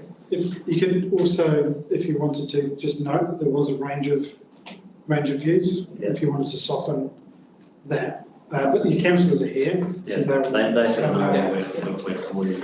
I'd like to add something to it if I can. I'd like to add to that the new contractor implements a community recovery and transfer system as soon as possible to deal with the waste going to landfill. So I'm just trying to say is that part of the new agreement with waste management is that they have to engage with the community, and we've told them that we want to have a setup with transfer stations and people to sell recycle stuff and the food waste. You talk about Helen talking about the food waste. She can set up a local food worm farm and use that food waste without having to go all the way over the hill to another operation. would save fortune, and they should be able to collect some money locally to do that. So I just think there should be some words in there for the new contract to say to implement So you want local input? a local community-based recycling and service centre on that for food and materials. Is that, you get those words in there? Yes, they're asking for the contractor to. Yeah. So I want to say that the contractor implements Or engages. with the community to set up a Before locally. they get the contract. The contract's all signed, they must do what they like. Yeah, but No, it's in the contract, in the contract itself, it's written clearly that they have to engage with the community. So why are we putting it in this then if it's already in the contract? No, because we want it done urgently, we don't want it in the. So we're asking them to engage with, we're asking them to engage before they start. Yeah, so food waste is a real key thing at the moment. Transporting food waste over the hill is madness in my mind. Yeah. And also the transfer station. So we're working with this local group, trying to find a site at the transfer station so they can take all the heavy materials, and obviously to have a retail site in town somewhere they can sell back to the community and have the men's shed repair gear and all that kind of stuff. It's a fantastic way of saving a lot of money in this world, which if you look at it, it's the biggest part of our rise, isn't it? It's Okay, so how do you want to word it? That's right. You want me to say something, okay? I've just. Recommends that the contractor engage with local community. Engages with local community. With a view to. Yeah, to set up a. Is it waste management, waste? What's the right word, recovery and resource and recovery centre Food waste utilisation. for food waste and materials. Oh, I'm just trying to get the words in front of them to say, hey, don't forget us. Yeah. Is that right? Everyone happy with that? Yeah. Yeah, here we go. Here it goes. Yeah, look, I don't think there's any problems with putting it in your annual plan submission. What I will say is that the waste minimisation plan was open for review recently. What we can do is we can see if we can get that paragraph as a late submission to that process, because that's probably Where it sits. where it would Best really place for it. sit. So we'll try and do both. Okay, that'd be great. Thank you. Right, okay. Fees and charges. So I'm sure community board has some comments on the fees and charges. So quickly through those. This is where you discussed your whole one that we were discussing earlier. So talk about the wheelie bin, you get this, you buy the tag at the local supermarket, you clip it on your bin, and no one can take it away. They've got a special piece of equipment to take it off the bin by the pickup guy, but it doesn't stop you putting things into your bin, but I can't stop that. So that's the kind of process that I think it's supposed to be that's non-tampable. So I don't know how. Well, in Auckland, they just used to have paper ones that you pop, like if you go to the airport, you double up that kind of stuff, but you simply cannot undo it without breaking it and ruining it. And it's supposed to write your address on it, which you write in belt top pen, and so there should be an easy process. It should be an easy process. We're not the first country, the first city in town to be doing it. Process is process. Yeah, it's all in place. Presumably there's no charge for the recycling cans and that sort of No, thing. that's all The free. new ones, yeah, $2 million, you can't. That's for the food ones. It's in there, there's no free lunches. No, you can still take your recycling to the transfer station. Oh, you're recycling. Yeah. Okay, so we're happy with the way they're doing the fees. Yeah. Did you not want to make Maybe a some comment here increase about the costs. hall fees? Or What, sorry? I think the other one. did you not want to make comment here about the hall fees? The hall fees. Yeah, and this one? Oh, yeah, okay. Yeah, I think we should have comment there. I think we should have some commentary around the fact that at least for the next year, while the contestable funds are reduced, that the hall is considered to be made available for those who are using it for less than a day. I'm just trying to think of the right number, I don't know what it is. How would that work, Eileen? Is that a day a week or just one day? Well, if they're booking it for less than a day, A week? per week, yeah. So for Is that a the local community group or is that a? It's got to be a volunteer community group. community groups here pay per day, it's a set fee. Doesn't matter if you use it for 1 hour or 10 hours, it is the set fee. Some of the other halls have a per hour fee. So our hall here is a per day fee regardless of how much you use it. So if a volunteer group wanted to use the hall for Wednesday for pickleball each week and they use it for less than a day, that is provided free of charge. That's what I'm asking. If that's what you want to If do. there's a group coming in to have a wedding, they pay for it. If it's a group that want to have a theatre show or something like that, they pay for. Is that how it works? So then you'd have your problem then if somebody says, I'm going to be using it for less than a day and not having fees, and then they stay there all day. So how do you enforce it? Well, I think the booking system of the current, they know what they're booking now in the hall. Yes, but they may book it for 2 hours and yet they can be in there for 4 or 5 hours because we see it already. And what's the difference of the theatre group and a pickleball? They both pay a fee to their organisation to be there. Well, I'm not saying there's a difference between them. I'm trying to find a right balance. Yeah, but how do you defer it? How do you, whoever does the hall bookings, how do they know who's doing it? Yeah, exactly. It either you wait All all volunteer weeks. groups except for commercial groups. That would have to be your wording if that's what you want. So like a volunteer group. All community organisations Yep. have free usage for 12 months? 12 months. 12 months. Okay, so that's what you think was happy with that? Are you supportive of that? Is that, you think it's fair?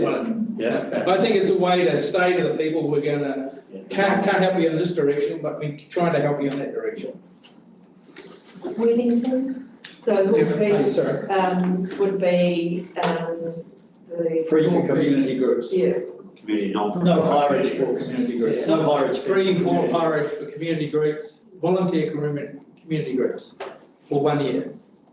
And just see what happens. for all community groups. Yeah, For all volunteer. 1 year. Should we call it a 1 year trial to see if it actually works? I don't know, the 1 year's fine.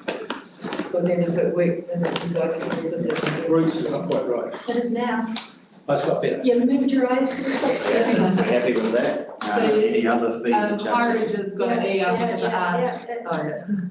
So you just note on the fees and charges of the $350 for the local people using the parks and reserves, and then there's a $50 transitionary fee license. Not sure how that works, but anyway, let's see how that goes. Okay, so We're happy with all those? So just, I have one just on the Yep. library fines. I mean, does that imply our library here because it's a community no, library? it's a community, so Yeah. it's not a district library. Yeah, that's right. I just think you should keep the fines. I think it makes everyone walk back. Well, you would hope so. Yep. Okay, so we've got some messages. Just Dave, through you the can speak. chair, Dave did message, he can hear us, but he can't speak. All right. Regarding funding for local, he did ask, would it affect payment of security companies for New Year's Eve functions? Oh, back No, to no the, commercial, To that, no commercial. No. okay. And the other question, or the other matter he raised was stormwater. Consider one of the major items we have to consider and promote for the area. Which is what the board have done. Yeah. Yeah, so the board have But I done. just wanted to pass. Yeah, that's good, thank you. It's hard when you can't communicate, And Dave did vote option 3 for the Right. rubbish. Cool. So we had, so we're still, so we all done? so we're done with the. we're done. Yeah, done. So now you need to move the motion. So you might want to restate the motion in your agenda. Which is, So, received the draft 23-24 annual plan from the Whangamata Community Board submission report dated 1st of March 2023 and confirmed the Whangamata Community Board submission to the draft 2023-24 annual plan. Can I just raise a point there? in number 2, the suggested resolution as amended, because otherwise it refers back to the earlier report, doesn't it? No, because there was no draft attached to that report. This is it, What we've just done. on the screen. Yeah, okay. We've Yeah, made so We've we just done it. We've done it now. Sure. Okay, so we Just let him move move that. it. Yeah, we've already suggested. So all those in favour? Aye. And Well done, guys. It's good to carry. have your views. Right, now we're on the action. And I note that, you're on the works project. Sorry, I missed that. And we should have Andrew Bowden on the line Yeah, Andrew? any minute. He's on mute, is there? They're just having the contact him.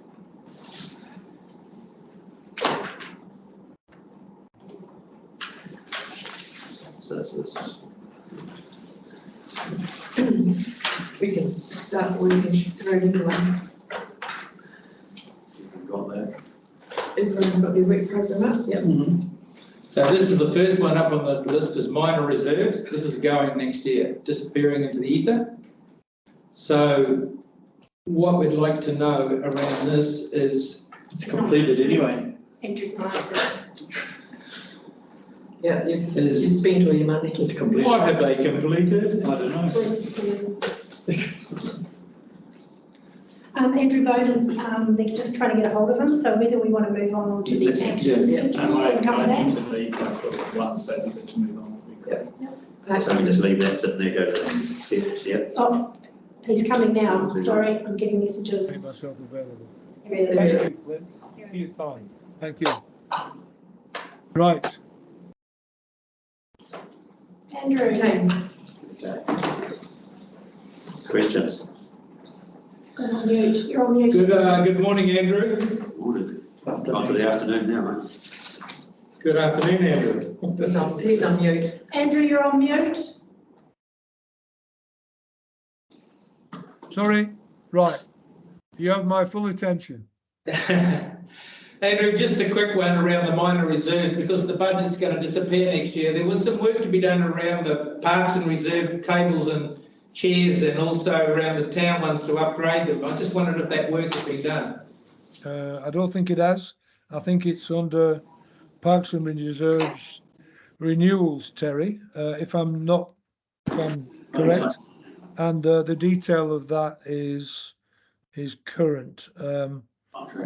I'm advised that 39,766 in total will be completed by the end of June. So I think it's on that first page, Terry, on the second line item. Okay, sorry, yeah, I got it all. Absolutely. So the minor reserves projects, can you just give us an indication of what that is? No, I don't know. Okay.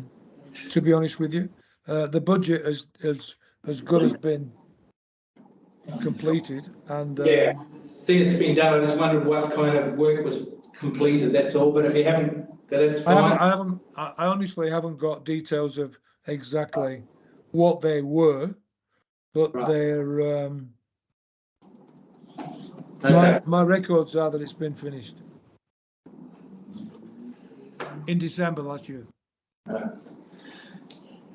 Okay, and the Harbour Cycle Pedestrian Access Way, which is $110,000. Some steps were put in there recently. Correct. Because they weren't going to do the whole walkway, but however, I put an RFS in for the locals. He found that there had been a washout on the bottom of the staircase to the start of the walk through the bush. Right. Where a stormwater pond had overflowed and some slips down the hill. And I wondered if there'd been any planned work to finish that work off within that budget. There will be, and if you go on to if I'm right, Terry, the second page under where are we now? I found it before when you were all talking. Is that the one at Brenton Place, Terry? Correct. Right. Now, So I've spoken to Andrew Hartley. He's been down there.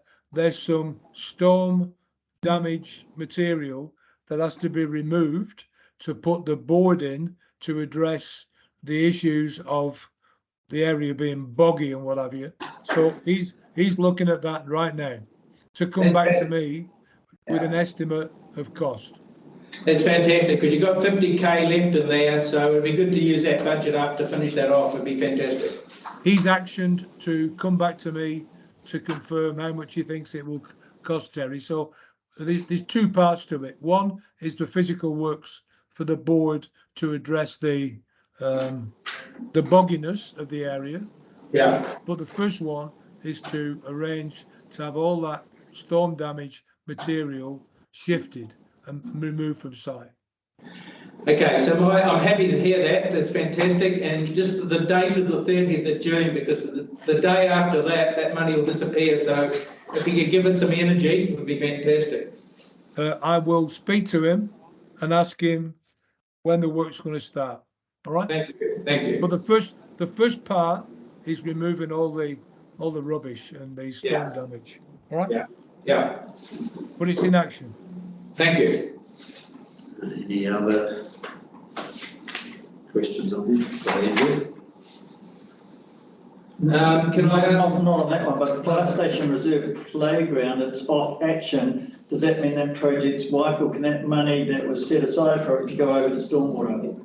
It goes into the fire station. Sorry, just bear with me. I'm going to find it again.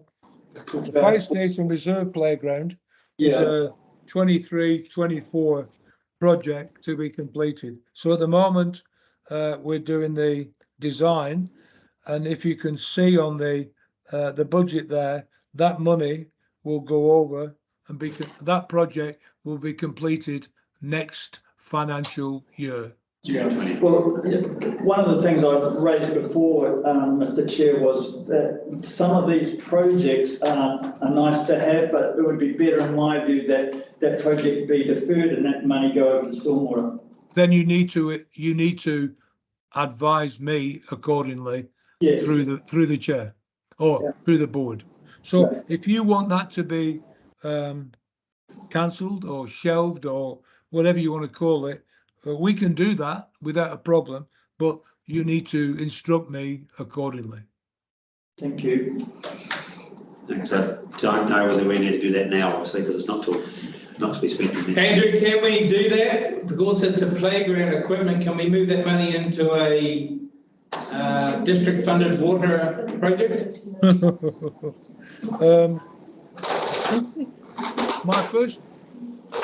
I've tried to do this before and fallen foul of the process. I would need to speak to Karen Berger to ask her if we can do that. It depends. It depends very much on where that money comes from, and whether we could do that. But I would suggest that you formally ask me through Eileen to look into that, and I will do and come back to you.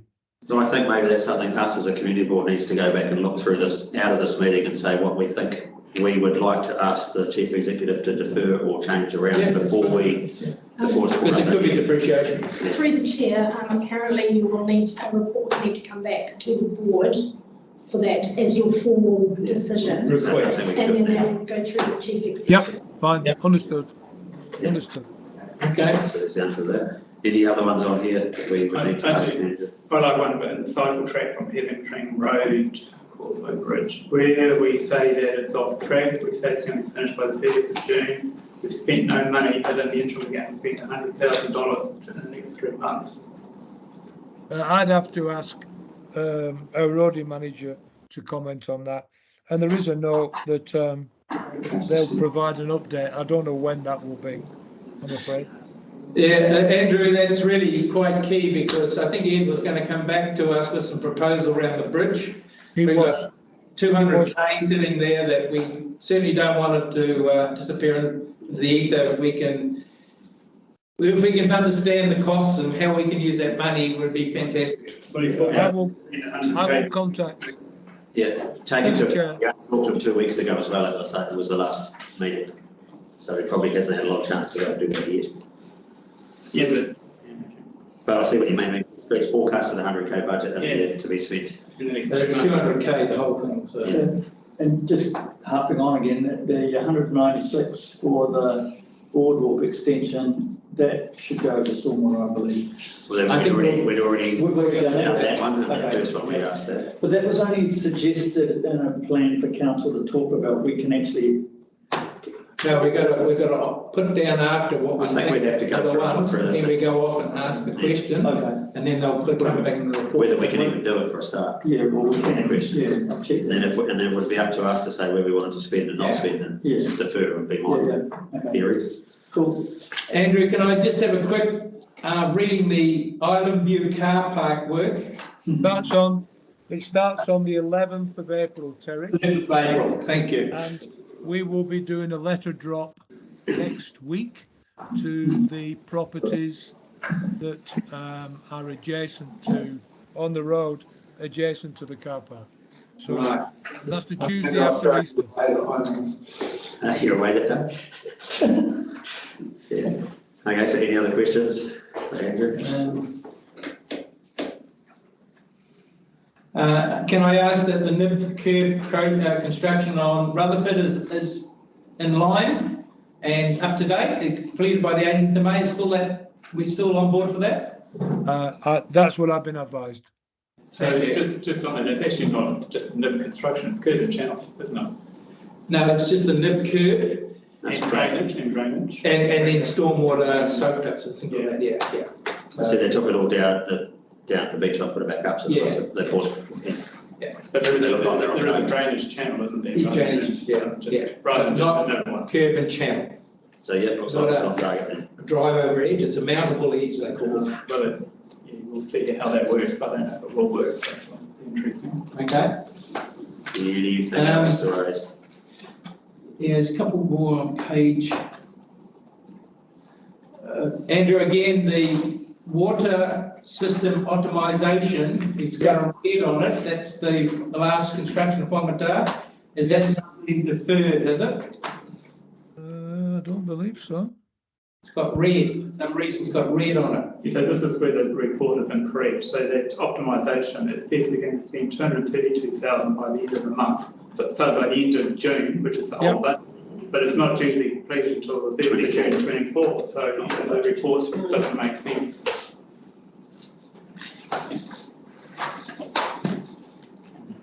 I would have thought that water optimisation program, which is actually, I've got a date with you to open it on June the 1st. Well, that's the water treatment plant, Terry. Yes, it is. It's nothing to do with water system optimization. I don't know, it's not the universal metering, which is below it, which is a couple of million. I thought it was the last of the 3 water upgrades they were doing in No. town here. That's not correct. The last one is Moana Point. The next one is Onimana, that's the 1st of June. Probably Moana Point will probably be July or August this year. Oh, okay, they've got the building constructed at the moment, I think. Yes. Right. The building is fine. It's all the plant and commissioning of it that takes the time. So does that answer your question? No. No, So there's a bit of confusion there with, has it been done in 24 or has it been done by the end of 23? Because it's. I think somebody's put 24 in there, but I think there's quite a bit of work to be done on that project. There's a similar one, Whangamata stormwater improvement further down in the district where it says that we're going to have this finished by June, 30th of June, we're going to spend the whole budget, 210,000. And Yep.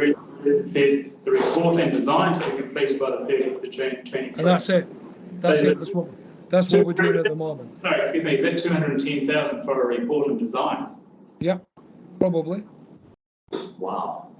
Oh, yeah, let's see. So Yep. we've done this before. Huh? So that's what we know. Right at the start, we were hoping to get that done. Stormwater. It will This is not the, be finished this year.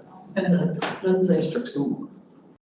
It won't be finished this year. And 2 streets. But that's just the report and design that's going to Yep. be done.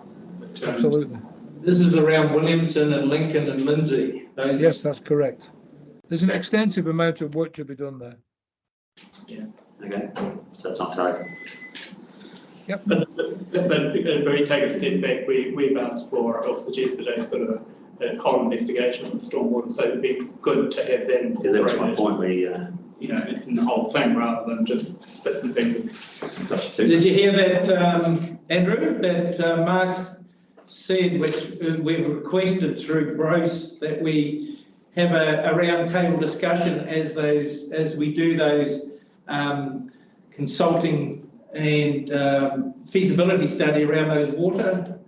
So I think there is a desire to be at the table and at least discuss them in some sort of detail. You shall be. Rapid You shall. design. Yeah, I If think that- I think we probably need a workshop once we get our report. That's what we're saying, and before June 30th. I agree. Okay. Any other questions on Just a comment, and Rob Boston from the Ratepayers Association report, he said that what they would like is a complete review of the stormwater system and priority to lower the water table. So that's something we need to look at as part of this whole thing. So yeah, we need a workshop and bring him in here and others in that have been affected, which is what we've asked for. Yep. Giving motion to that to the books, Be noted as an action. in action, right. Okay, thank you.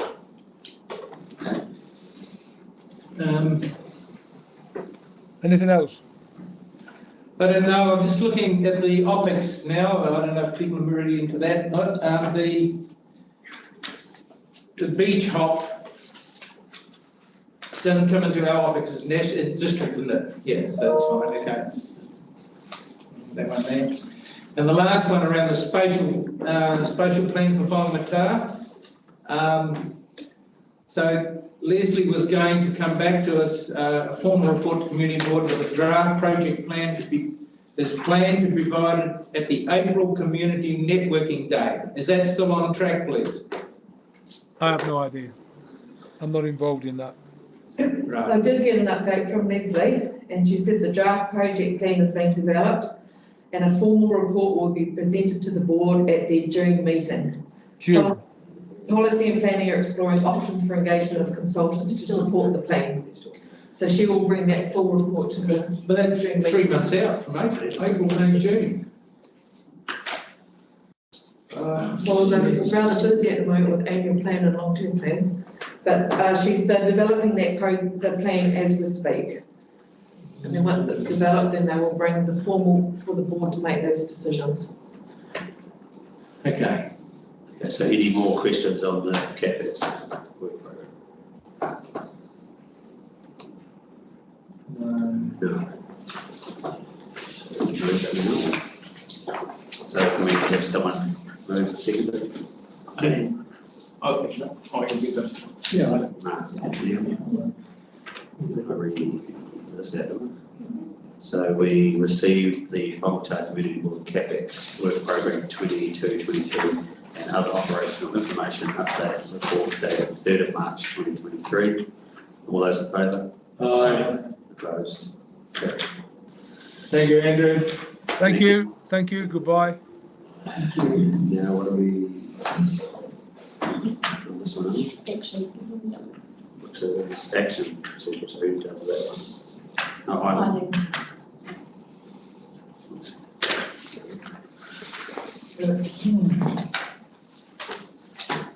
Has anybody got any questions then? I do apologise, I did read this about the hall, and I said before I didn't know about it, but I did read it. Okay, so anything in It's there? all good. So as you can see, most of the things are being closed off. Yeah. I think the dump station, where's the update on that, please? Right at the top. Martin Road dump station. Right at the top of the list, I can see that. The board will provide an update at the next working, so that's on the 17th, 18th of April. Why would they provide an update on the dump station and a network meeting? For Through the chair, having spoken to Bruce, he wants to come and have a chat to you with a bunch of options around your work programme and how the dump station could be progressed. So he wanted to test those options with the board and check you were comfortable ahead of preparing a report for a decision. But why would they go to a network meeting to talk about something that's a community board meeting issue? To test their appetite on how to approach the topic. So With the community. What options forward is what you're saying? Just to say, basically, these are the ways that we could look to do this. This is how we could approach it. Ahead of preparing a report that you may not agree with. I thought it was already going ahead, that they were going to redo it at Lindsay Road and just shift it from where it is now. Yep, so When we sat down with this, Dean, we agreed to use the money left over from the toilets. There was 60k left there, and we're going to put that into the looking at the new dump site. So we went and looked and found a dump site that's suitable. We had AJ there. We came back. The meeting says it's got power, it's got sewage, it's got space, it's got everything.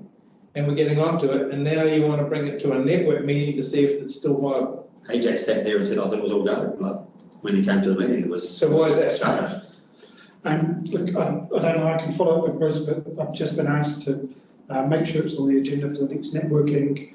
And so that's the update that we've got. Okay, so if we've got no answers for it now, we're going to choice but to hear them at the next meeting. There's no report, is that correct? Okay, so we'll have to hear them in the next one. I find that disturbing. Yeah, I thought it was all go. I mean, I'm sitting there. I thought he told us what he was going to do and was getting on with it. He showed us it on that where it was going and everything, where the truck was parked the whole lot. So. Yeah. I went down and had a look, so there you go. I thought it was real. Okay, so all we can do is hope. So Bruce is going to turn up for the next. Yep, 18th of April we've got a draft agenda already. I'm not sure if it's been shared with Dave or yourself yet, but it's almost ready to be circulated. Yeah, so we can question an interior of how it's got to this. It's very frustrating. It is. So anything else for Eileen on this? Well, you just said that, I know this is trivial, but that Tuna Place lighting, yeah, the board made a decision back then, but maybe there's a whole bunch of new residents who want a different decision now, so how do we go about doing a different decision? So I have had the Whangamata ratepayers bring me about the light as well.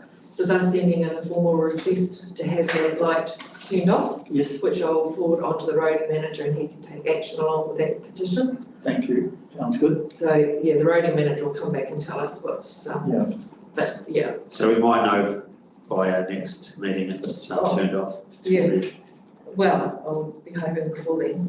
Good. Anything else on there we need to ask? Yeah, just one of the second one down. We just asked to paint a couple of tanks down there. Should we just go back to the community and ask them to do that?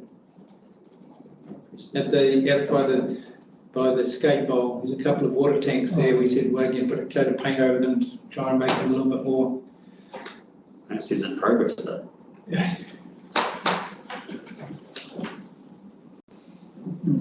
So is that getting done or not getting done? Sorry, what was that? The Second one. second one down says in progress, so it must be getting done. So the Parks team my understanding is you cannot use OPEX money, CAPEX money to do OPEX money. So I mean that as you were saying, Terry, the leftover money from the 3 toilet blocks is to be put towards the dump station. That's what the board agreed. The painting of the water tanks is an operational issue under the parks. So a request for service has gone through to parks to paint those water tanks. Can you give us an indication it will be done before the 30th of June, please? I can't do that, but I can follow that up with the parks team because the request for service has gone through. Right, because we'd like to have that happen if we can before the 30th of June, because after that date it will be gone, the money. So if there's money in that minor projects or minor reserves, I don't know where it comes from, but no idea where the money comes from. Okay. That would be great to see that happen. And the shade sale, because it was the other thing that was brought up at the time, I actually think It's removed now, so we're doing a new one. They had already, the parks team had actually already had the shade sale on order. Yeah. And just after our last meeting, they had just pulled it down, waiting for the new one to be, to arrive and to be installed. I'm just reading through some of these quickly, so request these. Probably we done that one. Best to retain all of it.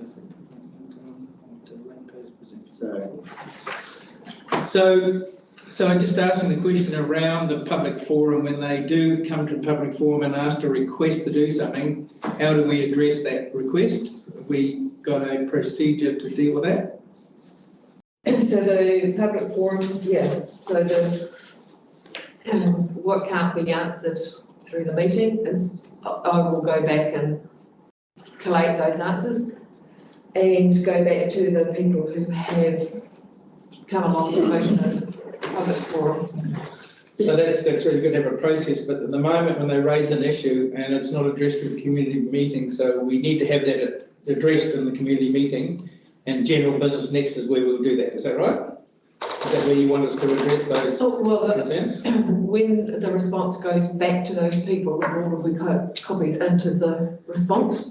Yeah, but we've got Rob this morning producing a very, if you like, disturbing report about the state of the Upper Harbour.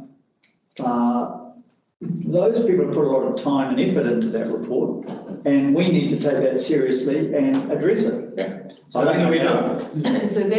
So Rob has given us that. It Yes. has already been forwarded to Bruce's team. You did that, didn't you? So that's already gone through to Bruce's team for them to investigate, look at, respond to. Yeah, but how's that? We need to respond to it.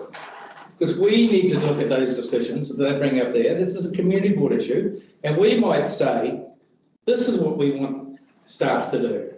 Not send it to Bruce and he puts it into a file and says, well, come and look at it. We need to look at this and say, hey, we need to escalate this issue up because it's got some really meaningful things for the community, and we would like you to do this.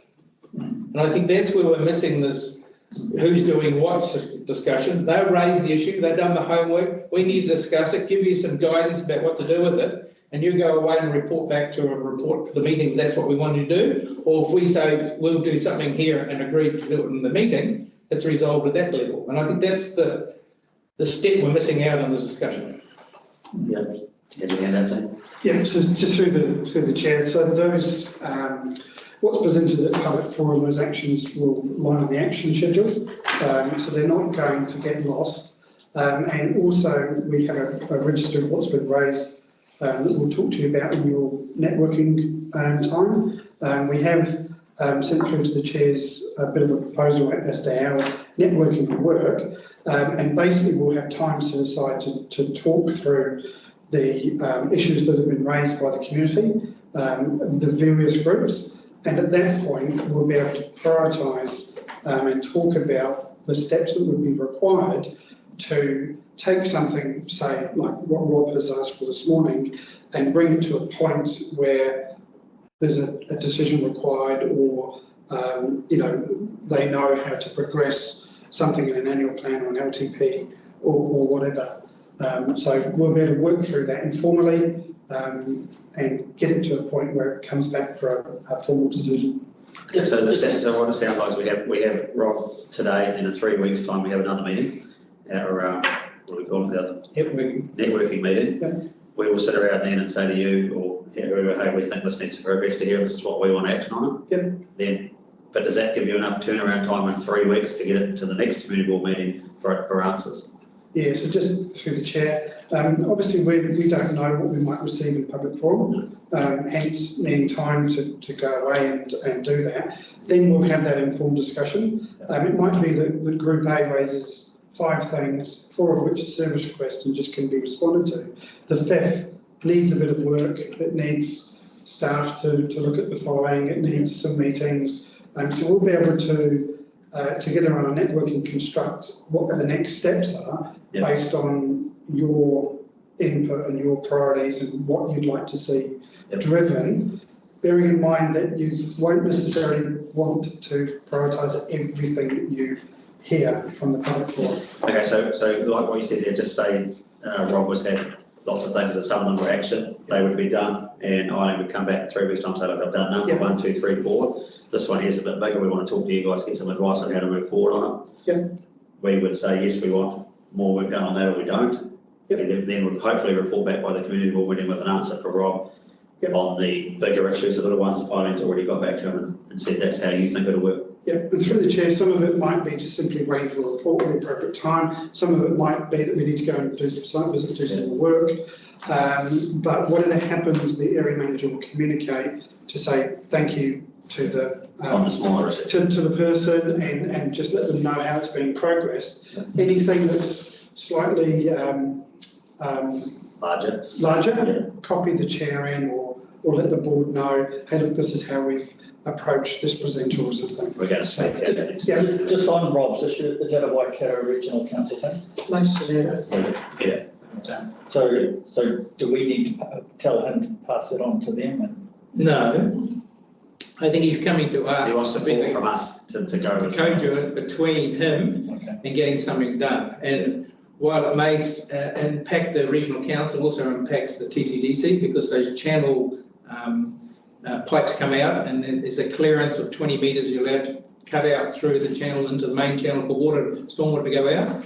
So there's issues around this that we need to understand. And I hear what Dean's saying, but some of the stuff we need to just drill down on and have a good discussion because it might come to say this project needs to go into the long-term plan projects for the town. Then it escalates into a whole lot more information gathering around it and how that happens. And so we need to have that really deep discussion about these issues because you've seen in the past, we haven't at Island View that, 3 or 4 year project sitting there still battling over it because we thought we'd done the right approach to it and it's turned into a disaster. And that's what's happening more and more around the place. So if you look at the boardwalk, that's turned into another disaster. We look around the cycleway out to the parks, turned into another disaster. And these jobs aren't getting done and yet we're paying money, rates for them, and it's not happening. Yeah. So I think getting back to like what we said, the process was a little bit harder in the last meeting because we only had that 3 week because the meetings were off for the storm. Moving forward with what Rob said today and in the last meeting, we'll know what we're going to bring up in the next network meeting and how serious and where we take it. It's up to us as a community board, how far we go with it. So it is also up to us to it comes to the energy because we're starting to do the long-term plan projects now. Yeah, so I think the process will start better once we start every 3 weeks. We've got a community board and a networking. I think we will get some traction with it, providing the chair is obviously working a lot with the staff to move these projects, make them happen. Are you confident that after the networking meeting that we can have the information to the next board meeting following that? Depending how large it is, I suppose, would be the answer. Well, a report. We might have something to produce at the next one. Yeah, I think we can't tell until you get what it's going to be. Through the chair, it's always hard because there's a range of topics. Yeah. If you take the example this morning, one of those issues is potentially an RFS, but it ranges all the way through to something that's a 20-year-old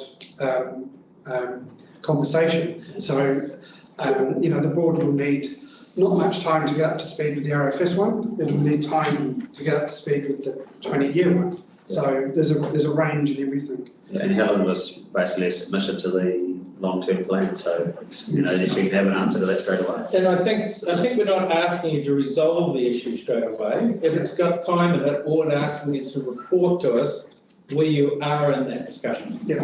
That's what we're asking about, just the process going forward. Not, we got nothing to report in the next meeting. No, we actually got this and we've done nothing, but we know where we're going with it and we're going to next steps there.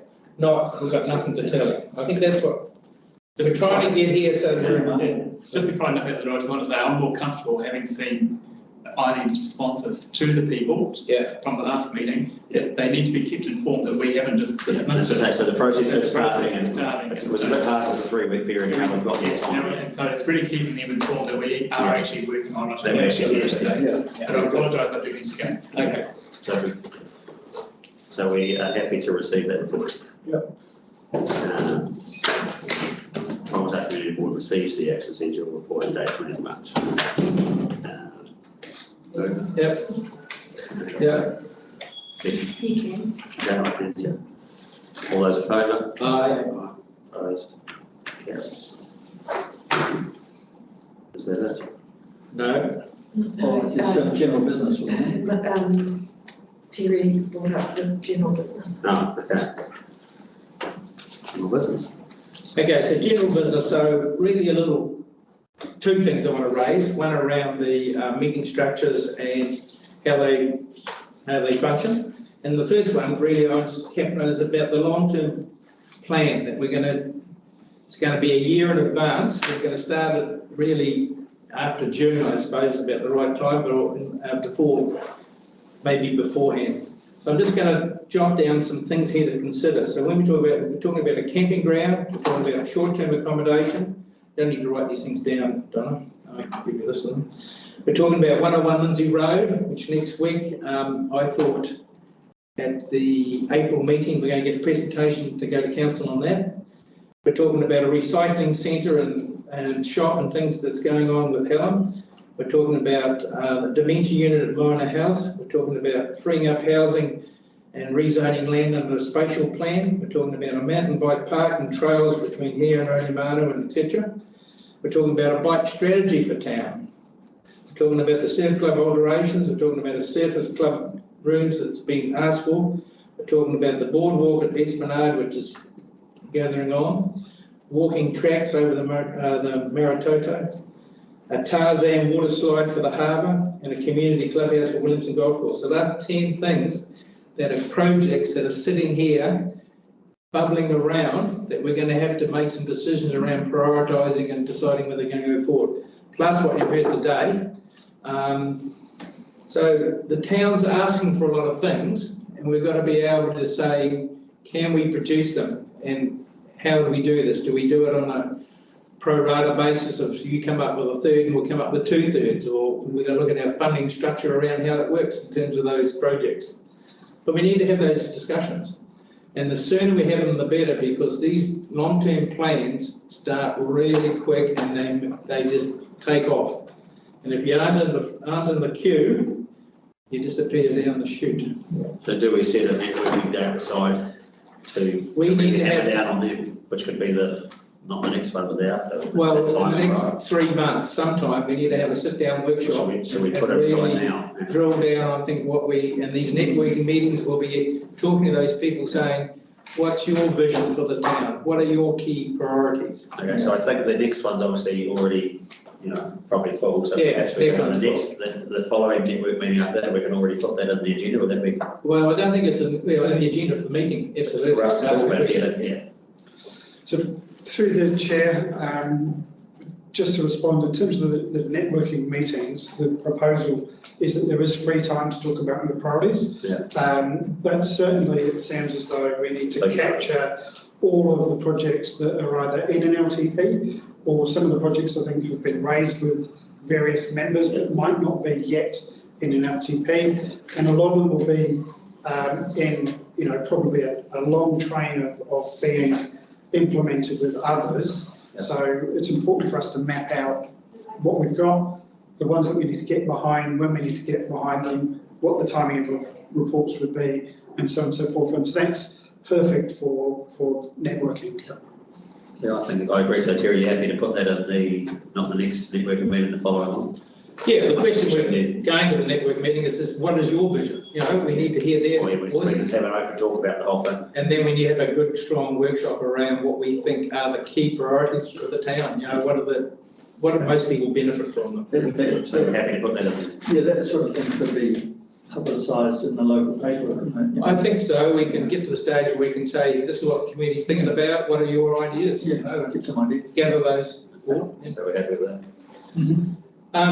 Okay, so the second part of this general business is really so we can have a chat about things that are going on, but I really just want to start with around the agenda and how the agenda's formed. And we had a good, strong discussion yesterday at Tauropanui, and I'd just like to have the meeting discuss here that when the chair's role is to prepare that agenda, how can he communicate to us in advance to get anything that we want to be considered as part of the agenda and is in front of him?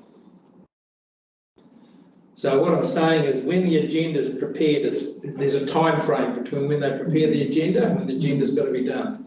The time frame before that is the opportunity for anybody in this room who's a member of the community board to say, I would like this to be considered in the agenda. Yeah. And that's what I'm trying to get some discussion around, and having that input. Because the chair can, at the last minute, put things in the agenda, but it's far better to have a heads up. They know what they're doing and they can say, look, this is not important for this time, but we'll reconsider it next time, or this is important, we'll put it in. Yeah, Dave, you answer that one. Yeah, just through the chair, I'll try and attempt to answer this, but I hope Ari's still online if I get this wrong. It's the CE's role to prepare an agenda on behalf of the chair, and also to consult with the chair on the content of the agenda. Ari and myself and both of our teams have been working on that process because there were a couple of meetings where the chairs were not consulted in time. We do plan to have that set out so that the rest of the boards will know in advance that they're able to raise something with their chairs to discuss, and so that consultation can happen. One important point is that we will also come to the networking meetings with a forward plan of what we see in our networking meetings, and also a forward plan of what we see coming up in future board agendas. So we'll be able to informally discuss what we believe is coming in advance, and that will obviously assist with there being no surprises. It's a lot what we've done today. We've suggested what we want to come in the networking meeting, and the chair could come to I and say, hey, we want this one in 2 months' time or this time, and you guys do the same thing in the background. Yeah, and hopefully, rather than there being a surprise, hey, look, we can't do this because of timing, we'll have already had the opportunity to say, look, timing might not allow us to meet this agenda or something. It might be helpful if we got an email or something saying, right, our next meeting in April, if you've got something for the agenda, get it to Dave by whatever day. That's what we're asking for. Yeah. So through the chair, Are you telling me? Through the chair, hello, it's Ari online. How are you all doing? Hello. Yes, we are currently doing that, Neil. We have implemented where we have contacted the board chair, and we expect him to go out and reach all the community board members and ask for anything that would like to go onto the agenda. So that is currently in play, and usually we would do that a month before the report deadline. So if staff need to look at what it is that needs to be considered, then they have time to assess that. Okay. Hopefully that answers your question. Yeah, perfect, thank you. So Ari, can I just ask a question around the board's chair's responsibility under the standing orders? Yep. How much influence does the chair have on what goes into the agenda? So what we can do, if you refer to standing orders, if you look at 9.1, it is the chief it's the chief executive's responsibility on behalf of the chairperson to prepare the agenda, and the chief executive or delegate must consult with the board chairperson. Correct. So the input from the community chair in preparing the agenda has some responsibility to make sure that the community's needs are expressed at that point. Yes, they have that opportunity. That's part of the that's part of us consulting with the chairperson. But what we need to be mindful of is staff's work program, and need to assess the ability to, whatever the request is, to be able to do that within a time frame. Agree totally, and I think that's a discussion at that time at the chair to say back to the person that, look, this needs more work on it than just putting it in the agenda, and we'll refer this to more discussion. So I think that's important, but having the chair making that call with the agenda preparation and staff member is really important. Yeah. And it could be up to the chair to say it's more a network meeting thing or a community meeting as well. Yeah. Discussion with all. So we're happy with that. I think so. Thank you very much, Aaron. No problem. Anything else, Tim? Yeah, I've got one general business. I just wanted to report that I attended the library committee meeting, and they informed me that in their constitution, they do have a member of the board is automatically a member of their committee. So I've volunteered, I've taken up that role. I have no objection to that, I guess. And they want someone to go to their meeting, so that was just, how we talked about those different groups. So I'm happy to do that, yeah. That liaison discussion was really important because we haven't resolved that either, because we were going to go out and connect to these groups. Yeah. But we had no formal way of coming back and reporting to the meeting. Are you suggesting that we can use this as the formal method of reporting back to the meeting? So through the chair, we have just circulated to the board chairs a proposal of how we manage those liaisons. And in summary, it's that we'd allocate them out. You guys would attend their meetings and then come back into networking and say, hey, look, this is my feedback from X group. And very similar to hearing from the guest speakers today, issues 1, 2 and 3 might be more service requested or more general knowledge. Item 4 might be something that's substantive and we need to think about how we support that. And so that would be the opportunity to then build upon that. The process will get there once we get there doing this. Well, it's already happening because as a result of going to that meeting, they raised an issue. I sent it to Eileen. Eileen's responded and they're happy. And But we need to hear. Yeah, okay. So that's the key about this discussion, is that when they have the reports, you would say, we went to the meeting, these are the items were discussed. It just may be words to let you know it's informative. It's really good to us to know.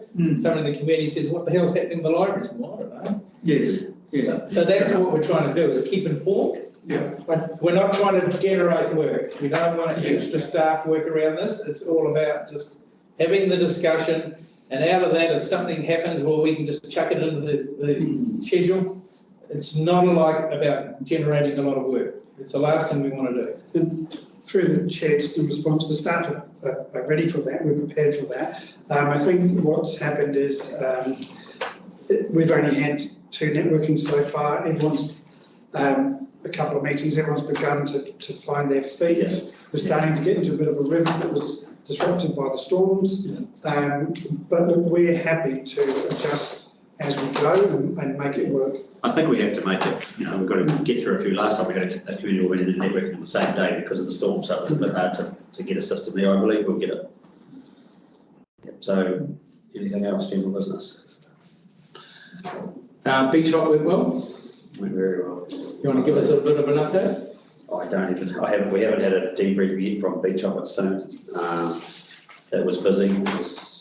The road held up, it didn't fall over, which we knew it would be fine. I don't know numbers yet. Nolly and I haven't really been, we're still backing up. But successful, police are happy, everyone's happy as far as we know. Great project. Yeah. Next, mate. All right, so thank you everyone, staff and members. The meeting is closed at 12:57. Thank you, Dennis. Thank you. While I've got everyone here, did you have a